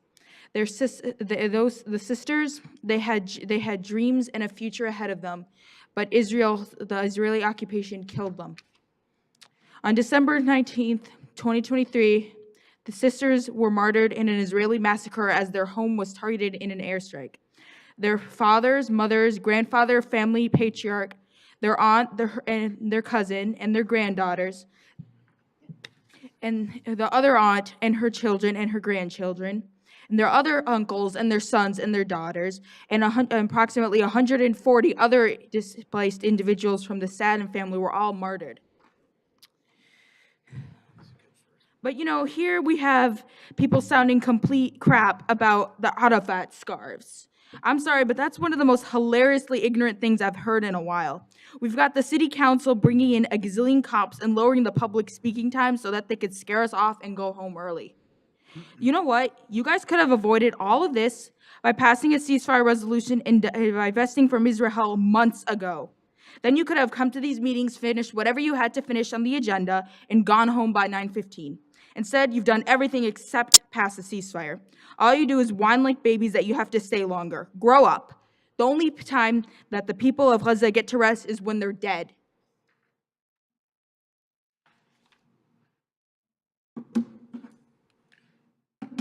Abdul Majid Ahmed, followed by Abdul Rahman Saidam. Can't read the writing. Good evening. I'm here to represent Abdul Majid Ahmed Akash. I was 13 years old. I was a very active child who loved life. I enjoyed playing football and took pleasure in raising birds. I loved to care for them. Just before the time of the massacre, I was searching for the food for the birds. On December 10, 2023, I was martyred along with my father and siblings, Anas and Rehab, in an Israeli artillery bombardment on our house in Jabalia camp. Next, I'm going to tell you about the Gazan doctors that are being tortured. Dr. Akram Hussein, head of the surgery department at the Indonesian hospital. The occupation forces kidnapped Dr. Akram on November 23, 2023, during his displacement from the north of the Gaza Valley to the south. He was released April 15, 2024. Dr. Muhammad Abu Samia, director of Al Shifa Complex. The occupation arrested Dr. Muhammad since November 23, 2023, and according to the testimony of Dr. Muhammad Al-Ran, the occupation broke Muhammad's hands and legs in the prison and continued to abuse him and force him to walk on all fours. Dr. Ahmed Al-Makadima, surgeon in the burns unit in Al-Shifa Hospital. The bodies of Dr. Ahmed and his mother, Dr. Yusra Al-Makadima, were found on April 1, 2024, 2 weeks after their disappearance. The occupation executed Dr. Ahmed along with his mother west of Gaza City after his steadfastness and refusal to leave the south. Dr. Saeed Marouf, pediatrician in the Kamal Adwan Hospital. The occupation arrested Dr. Saeed on February 18, 2023, from the Baptist Hospital and released him in early February 2004. During his detention, he was subjected to various types of abuse in the interrogations. He lost 25 kilograms of his weight and said that he wished to die due to the severity of his torture. Dr. Muhammad Al-Ran, head of the general surgery in the Indonesian hospital. The occupation arrested Dr. Muhammad during the first siege on Al Shifa complex in 2023 and released him in early February 2024 after forcing him to completely strip off his clothes and walk around among people. They also subjected him to brutal beatings for 10 hours. After subjecting him to torture and interrogation through 46 days, while Good evening. Good evening.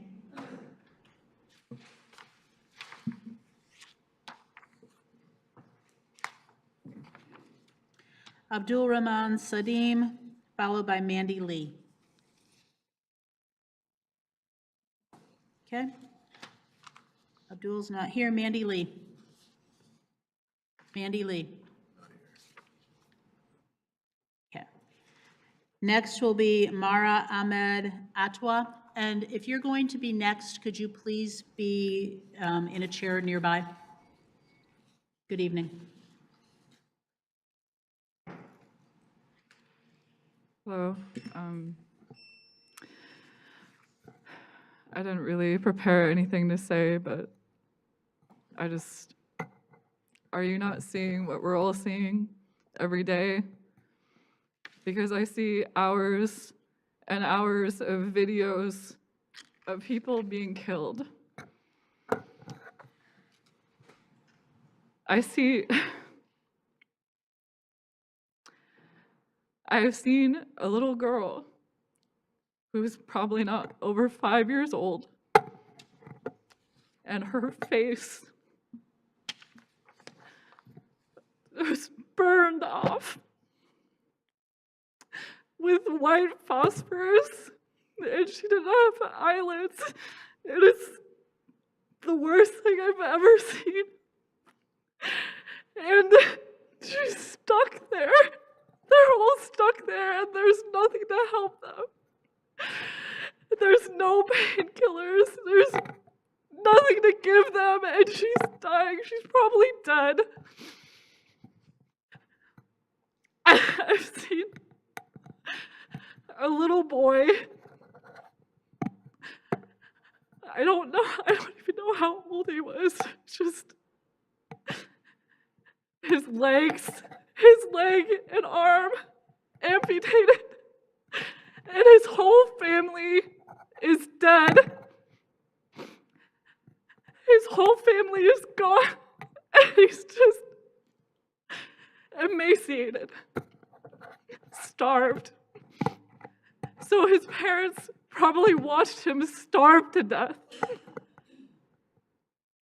Can you imagine what that's like? Can you imagine watching your own child starve to death? I just can't imagine. I don't even know what to say to any of you. Like, how can you just sit there and do nothing? How can you sit there and do nothing? Sophie, you're out of order. What is wrong with you? Like, genuinely, what is wrong with you? I just don't know what else there is to say other than I could just stand here like the rest of my life telling you about all of these people, all of their lives who have died, and I still probably couldn't get through them all in your stupid 3-minute time window that you reduced from 5 minutes because you're cowards and you don't want to do your jobs. Good evening. Mara Ahmed Awa. Me, Mara. You see? Okay. Followed by You can see Amal my face, and how happy I Sayul am. Salam. This is what Marah means. Means happiness, joy, love to live. But what happened to me? My name is Marah Ahmad Atwa. I was 2.5 years old. I was always telling my mom, Mom, are you gonna sing to me? Happy birthday to you. Happy birthday to you. 2 times. When I turned 1, when I turned 2. But before I turned 3, I was gone. How? My surviving mother wants you to know that my name all carried joy. On the morning of the crime, I was killed. I did not die. I wasn't sick. I was killed. Marah was playing and flirting in front of her mirror, insisting on choosing her own clothes like all the girls. She spent her time trying to apply makeup on her face while playing and laughing, sometimes imagining herself Cinderella, sometimes Sleeping Beauty, sometimes Snow White. Sleeping Beauty, Beauty and the Beast, and what happened? The Beast came. With the kiss, he did not turn into a prince. He was real beast. This beast turned everything into rubble. 3 days after this rubble, I was pulled from under the debris after 3 days. The red makeup on my face was blood. The powder, the nice, smelly, rosy powder, was gunpowder. And instead of having beautiful lashes with mascara, they were full of ashes. This how I turned into. On October 2023, Marah was murdered in an Israeli strike that targeted her grandfather's house with her cousins, leaving nobody living in the house. A whole family was killed. We all Marah Hatwi. We are responsible here in United States, the country of Thank you. freedom. Good evening.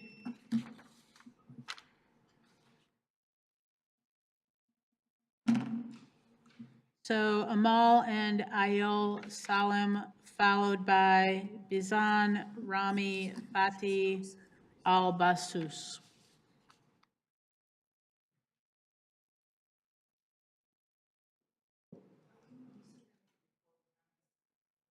I'm sorry, I cannot hear you.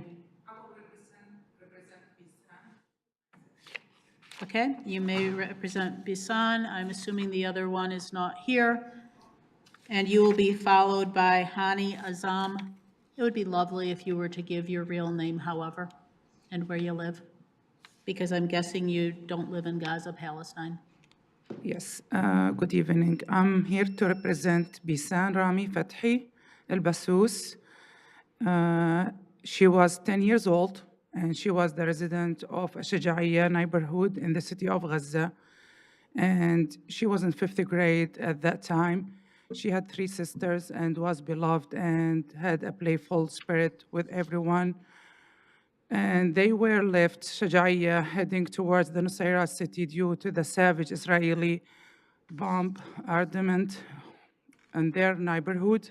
However, the brutality of the occupation against children and our people reached us with a fiery bolt that targeted civilians on October 30, 2023 during an Israeli savage bombardment. I was hit by Israeli bomb in my head and murdered instantly in mother's arms in her 10th birthday. These kids who were called all in Gaza, they have no business with that. They are not armed. They don't follow an army. They just lived in their homes safely, and they were bombed in their home and destroyed. I don't know this bombing will last for until where or when? Until everyone is killed? All these kids killed? For what? Why all this happened? These people have the right to live as we have the right to live too. These people shouldn't suffer. They just want to live their life peacefully in where they are. They have a small apartment, small homes, playing with the sand. Maybe they don't have even toys. But why we are following them with bombs? These bombs cost millions and millions of dollars. Why we are bombing the peoples with millions of dollars? These millions can make their life better without bombing. These kids have the right to live peacefully and go to school and play with sand, with the seawater, whatever it is. Why we have to destroy everything? I don't think that anything in this life has the right to take the life of these kids. They are kids. They have no issue with wars. They have no issue for any other reasons that maybe say that, okay, these are the victims. Victims of what? Victims of what? We will say these are victims. Victims of what? Someone who want to stay in the position or stay as a resident, a president or something like that? Good evening. Good evening. Hani Azam, followed by Angela Barnum. Hello. I've been coming to these meetings for months, and I haven't spoken here because speaking publicly is incredibly anxiety-producing for me. So I'm grateful for folks who helped prepare the writing for us to be able to speak. But I also want to say that It's very troubling to see the responses of folks to the anger being expressed in the room. When people have been coming for months and months, what I see in the anger being expressed is people reclaiming their humanity and standing up that they deserve to be seen. People don't feel seen by you. And it's incredibly condescending to roll your eyes when someone is speaking truth from an angry place, rather than appeasing the way power structures expect us all to behave. So I'm representing today Hani Azam. This is a picture of him. I was only 1.5 years old. I was a bright-eyed, curious boy who loved to play with my toys. My story was cut short. I was killed by the Israeli occupation army with direct gunfire in front of my mother during the raid on the Zaytun neighborhood in Gaza City. After they wreaked havoc in the house, kidnapped men, stole gold and money, expelled families from their homes, then they executed me in cold blood. I was martyred by the bullets of an Israeli terrorist soldier on December 5th, 2023. We are Hani Assam. We are responsible. You are responsible. What will you do? What will we do? Thank you. Thank you. Angela Burnham, followed by Heather Burnham. Good evening. Good evening. I'm here to speak for Reem. I was only 4 years old. I loved my aunt so much. She wrote this about me. Fly in heaven, my heart soul. I can't believe this. Reem will witness Israel's deeds on Judgment Day. Farewell, my heart. I always considered her my sister because I'm the only one in my family, and Reem was our first family grandchild. I always brought her clothes from Turkey, carefully chosen. Reem and her family were martyred in an Israeli airstrike on her home in November 13th, 2023. Reem is still under the rubble of her home with her father, mother, and grandfather. No one has rescued them. We are Reem. We are responsible. You are responsible. What will you do? What will we do? I was brought up as a very devout Catholic. I was always taught to love my neighbor, to help one another, to be thoughtful. And I know that's not what everybody was taught, but we all still know how to be human and how to look at one another. It's baffling and confusing to see so much pushback when about 70% of the country agrees with us and growing. The world is starting to change. People are changing. People are speaking. I never thought I would be here. I never thought I would speak up here, but here I am, scared as can be, and just wanting to get some of your attention. I know these are hard times and everybody's struggling, but we have to be here for each other. We have to stand with one another. I truly believe that one day we as humans of different nations will look at each other fondly and try and work together. But we can't do that when genocide's happening, when famine, people are dying, when children and families are being obliterated. It's hard to speak up. It's hard to talk about. It's hard to acknowledge. But it's something we have to do. And it's something we must do. Thank you. Thank you.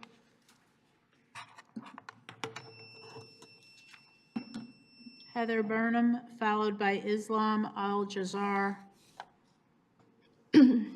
Hello, my name is Heather Burnham. Like my sister, I was raised Catholic. On my mom's side of the family, however, everyone is Jewish. They were born in Germany and the ones who could escaped during the Holocaust. My grandfather had a hard time talking about the genocide he encountered there. However, my relative Alice Hearst, who immolated herself here in Detroit, had no problem speaking out against the genocide that was happening in Vietnam. My family on my father's side were immigrants from Ireland who experienced famine there and are proud to speak out against what is happening now.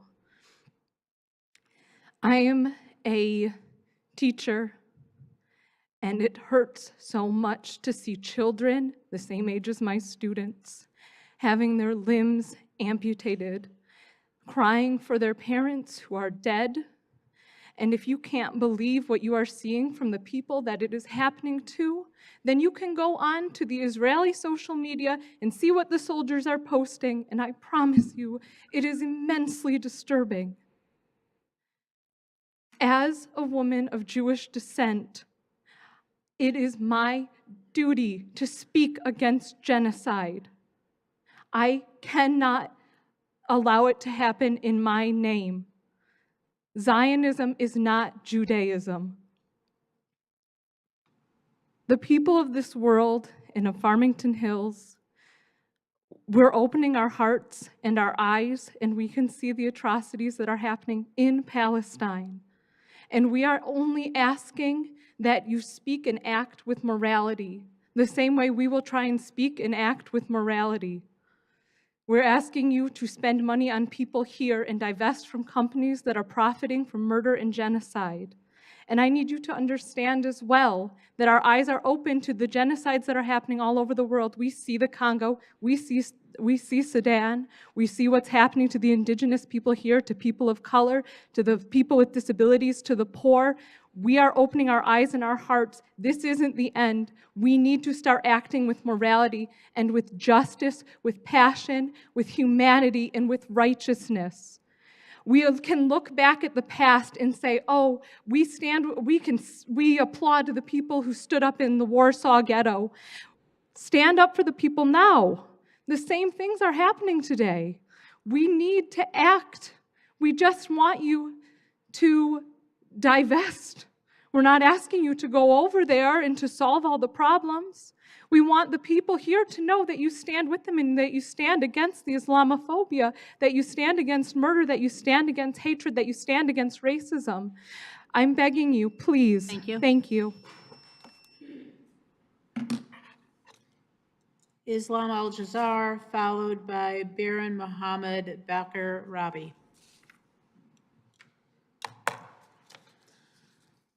Good evening. My name is Islam Al-Jazar. I was only 2.5 years old. I was the first joy to my parents. I was the beloved and so spoiled.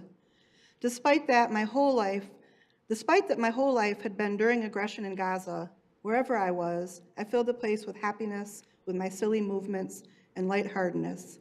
At the age of 2.5, on October 24th, along with my mother, Amal Kadar Musa, we were martyred in an Israeli airstrike on our home. My small body remained under the rubble for 3 days. We are Islam Al-Jazar. We are responsible. You are responsible. What will you do? What will we do? It keeps surprising me when folks come up meeting after meeting and talk about, and some of you have spoke about this not being a local issue. But if the US wasn't supporting the war, we would have more money right here in Farmington Hills for the things that the gentleman was speaking about earlier. Resources for public safety, parks, schools, and libraries. We would have more of that right here available to us. I didn't understand at the last meeting when you said public prayer wasn't welcome here, when a Muslim woman was praying during her prayer time. And yet, every council meeting starts with a public prayer. I'm also really confused about how you hold space here around hate speech, because certainly the Jewish woman that was speaking very early in the meeting was full of hate speech, and you didn't stop her. You are probably some of the most educated people, not from the Middle East right now, Thanks to people who have been coming to share their stories in history, Middle Eastern history, US history, and world history. How can you continue to put money over people? How will you feel when someone is sitting in a position of authority making decisions on behalf of the lives of your children and grandchildren? The resilience of the Palestinian people will save the world, and you will be left behind. And since there's no young children in this space, I wanted to share a story of a young child mother that I heard about firsthand from a doctor who returned from Palestine. A bomb hit their home. The baby was melted to his mother's arm. The baby was melted to his mother's arm. She couldn't get him off. People couldn't get him off. His skin was melted to her skin. She went to the hospital. She had her arm removed at the hospital. This is where the doctor learned the story. Her arm was buried with her baby. Her mom was grateful that the baby had a piece of her in heaven until she could meet him there. Good evening. Baron Mohammed Baker Rabi, followed by Rifat Al-Arir.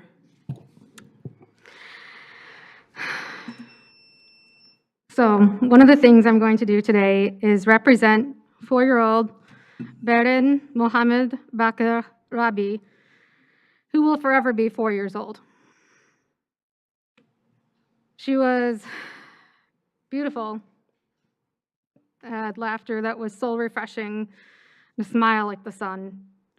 Crazy about playing games like just any other child. She adored makeup, loved to let her curly hair loose. She even said, "I can die, and my father will stay alive. I will sacrifice myself." In what world should a 4-year-old know those words? In what world should a 4-year-old even say those words? On January 16th, 2024, Baron was martyred in an Israeli airstrike in the Miraj area. And as people have tried to say, oh, it's not a genocide, well, first of all, Israel has now been put on the UN's blacklist for their crimes against children, putting them in the category of ISIS and Al-Qaeda. Let's see, I can't list all of these in a minute and a half, but let's go over some of the genocide statistics. Let's see, over 65,000 tons of explosives have been dropped on Gaza. That's the equivalent of 3 nuclear bombs. For reference, the bomb that hit Hiroshima was 20,000 pounds. 70% of homes, at least, have been destroyed. 89% of hospitals, 88% of schools, 203 cultural heritage sites, 667 mosques, 3 churches. Someone mentioned earlier Christians are getting murdered somewhere. Well, guess what? They're murdered in Gaza too. Nearly half of strikes on Gaza are being done using dumb bombs, unguided bombs being dropped to cause maximum civilian harm. There have been multiple 2,000-pound bunker-busting bombs, including just a few weeks ago used on a refugee camp where people were living in tents. People burned alive. A child saw his father burn alive. Do you not care? Do you seriously not care? Restricted white phosphorus that is not supposed to be used has been used. 498 healthcare workers at least have been killed. 32 out of 36 hospitals have been destroyed. Over 150 journalists have been murdered. 95, at least, professors and deans have been killed. 261 teachers have been killed and wounded. Evening. Shame on all. Rafat Al-Arid, followed by Yusuf Muhammad Hamid.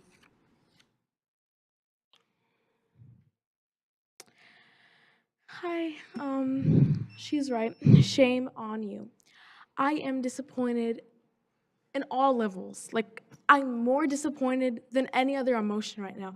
Of course, I'm feeling anger, but just in sadness and hearing these horrific, graphic stories that are coming out of Gaza, and it makes I clench my fists, and it makes me want to vomit. I can't even talk straight, and I'm disappointed that you guys, as a citizen of Farmington Hills, as a citizen of the United States, and as a Palestinian American, it makes me sick to my stomach to see each and every one of you look here and not give a reaction, or worse yet, look at us with smiles on your face, pass notes, write to each other, not even meet my eyes, Randy Bruce.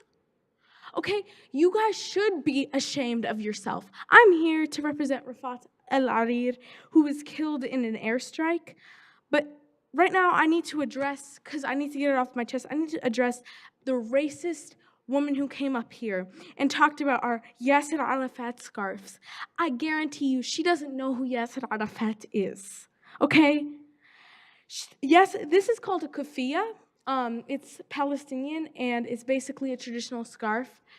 It's really demeaning to call it a Yasser Arafat scarf when it's been in existence before he was even born. She talked about, oh, where are you guys at the protest for these different conflicts in history, or these different wars and genocides or whatnot? Where are you? You should be there if you care so much. And I care about all of these places, and I do go to those protests. I'm very well informed about everything.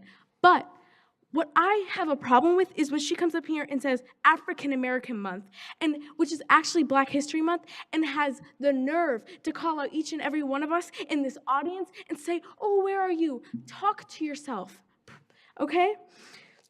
She talked about comparing Gaza to Ukraine. If I want to compare Gaza to Ukraine, then I will. Both of them are horrendous. Both of them are atrocities, and both of them need to be spoken about.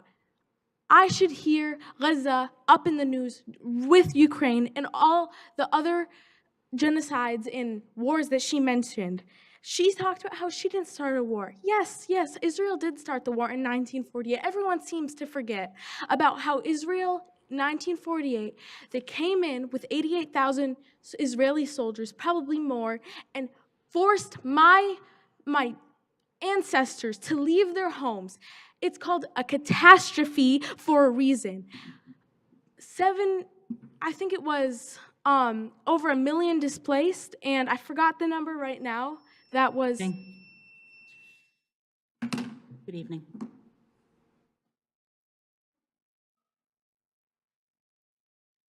Yosef Mohammed Hamid, followed by Eric Shelley.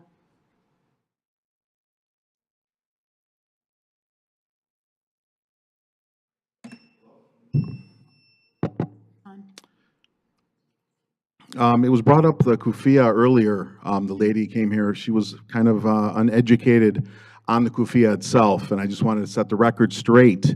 The kufiya is older than Israel is.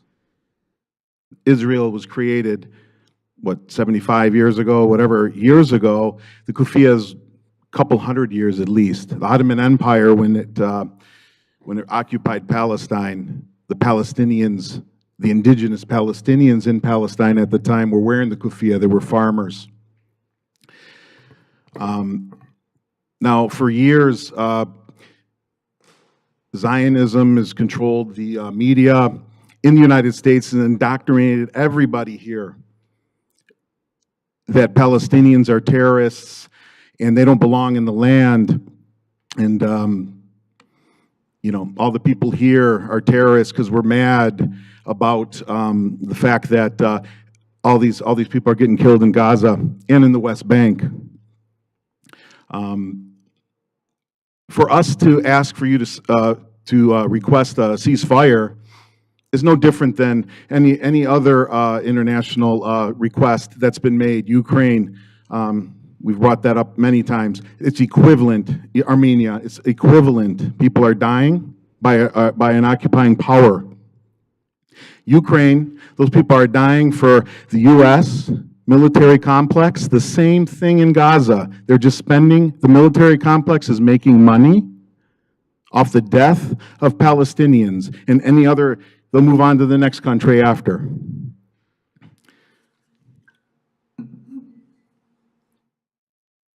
I'm Yusuf Muhammad Hamid. I'm a 7-year-old, beautiful boy with curly hair. I love life, and everyone loves me. I used to love my studies and ask my grandmother to teach me. My father's a Palestinian doctor working as a radiology department at Al Nasser Hospital in Khan Yunis, and my mother's a Palestinian Egyptian. I have a sister named Judy and a brother named Hamid. I dreamed to become a doctor like my father to help people. On October 15th, the Israeli occupation decided to kill my dreams. Yusuf was martyred in an Israeli bombing near his home on October 15th. And you guys, just go online and just Google this crap and read it. Good evening. Eric Shelley? That goes to the clerk, please.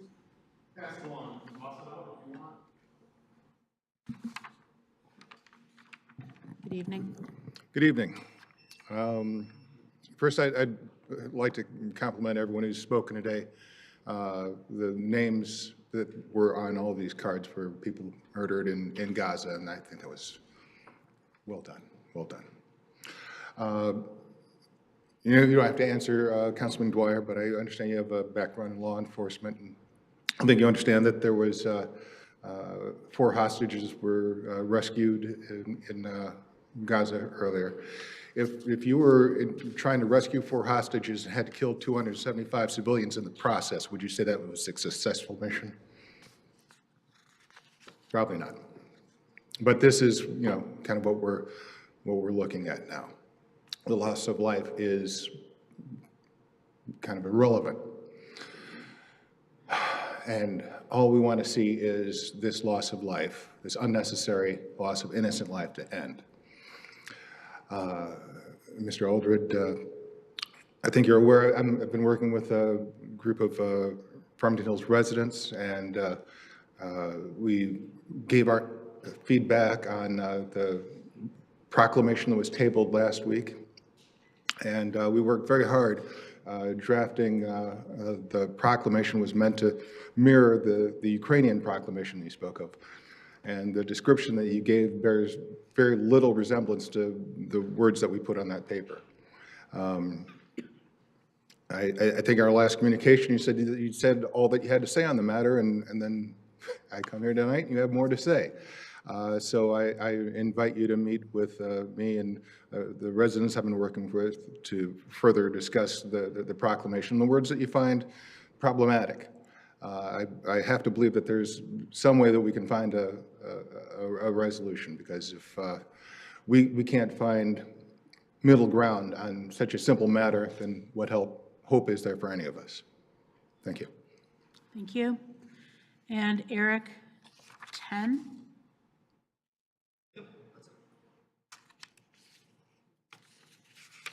I will not take much more of your time. I know we all want to get home. I just want to come up here and really honor you guys for your service of all of us here at Farmington Hills. I'm a resident. I moved here from Florida 4 years ago, and honestly, the way that you guys have been taking all of the dynamics of the trials that you guys walk through has been nothing short of extremely honorable. So I just want to express that you guys are standing strong, and I just want to reiterate something that Councilman Aldred said. In 2005, you guys made a resolution to not engage in any foreign conflict, policy, anything like that. And I just want to thank you guys for standing, and all the councilmen and women that are continuing in that resolution that was passed in 2005 by your previous councilmen and women. And yeah, thank you guys for continuing in that. And I think the challenge that you guys are experiencing today, similar to, again, what he was speaking earlier, is that in March 2022, something was said and a proclamation took place from you guys. And that is contrasting what you guys agreed to in 2005. So you guys are experiencing a repercussion, actually, of what you guys chose to do in 2022. So I want to thank you for standing strong with what your guys' beliefs are and your governing authority over this city and what you're doing today, and just the way that this entire thing is run. It's really honorable and admirable, and I want to honor each and every one of you. Thank you. Thank you. And that then takes us to the order, please. That takes us to the city attorney report. I do not have another blue card. I called the name. No one came forward.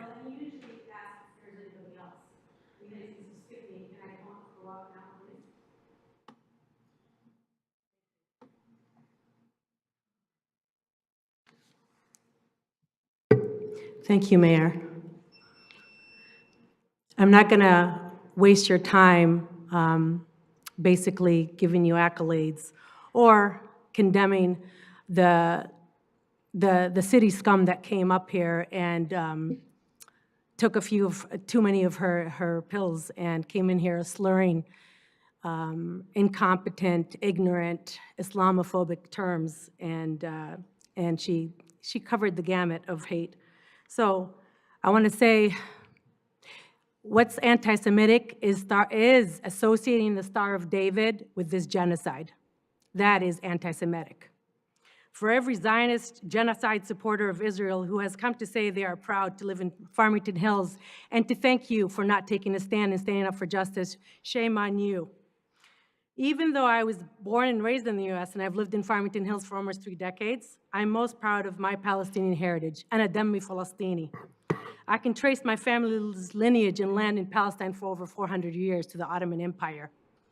And I was gonna come up here and I was gonna speak about Dr. Hammam Allo. And until in November 11th, 2023, he was brutally murdered by a targeted Israeli airstrike on his apartment building. He lived in northern Gaza. He was 37 years old, father of a 5-year-old son, 4-year-old daughter, and his wife was pregnant. Their fate is unknown. At the time of his murder, he worked endlessly at the embattled and now completely destroyed Al-Shifa hospital to support the most vulnerable victims of Israel's merciless and unhinged aggression of genocide on the Palestinian people of Gaza. He was one of the only 3 kidney specialists in the Gaza Strip. The last interview with Dr. Hammam on Democracy Now! With Amy Goodman, a Jewish journalist, Amy Goodman, Democracy Now! This has nothing to do with Jewish and Muslim. Educate yourselves, educate yourselves. Quit spouting ignorant rhetoric. Enough already. The last interview with Dr. Hammam, he never stopped. He showed his true mettle and humanity, and he never stepped back from honoring his people or his profession. He refused to leave his patients and escape staying in northern Gaza until his last breath. Throughout his studies abroad, Dr. Hammam always obtained the highest marks on his board examinations. What he said to Amy, she asked him, why don't you leave and escape? He said to her, if I go, who would treat my patients? We are not animals. We have the right to receive proper health care. You think I went to medical school and for my postgraduate degrees for a total of 14 years so I can think only about my life and not my patients? That is true humanity. Good evening. Palestinians. Good evening. Good evening. Brag about here in the city. Such incompetence and ignorance and hate. Ryan Donovan.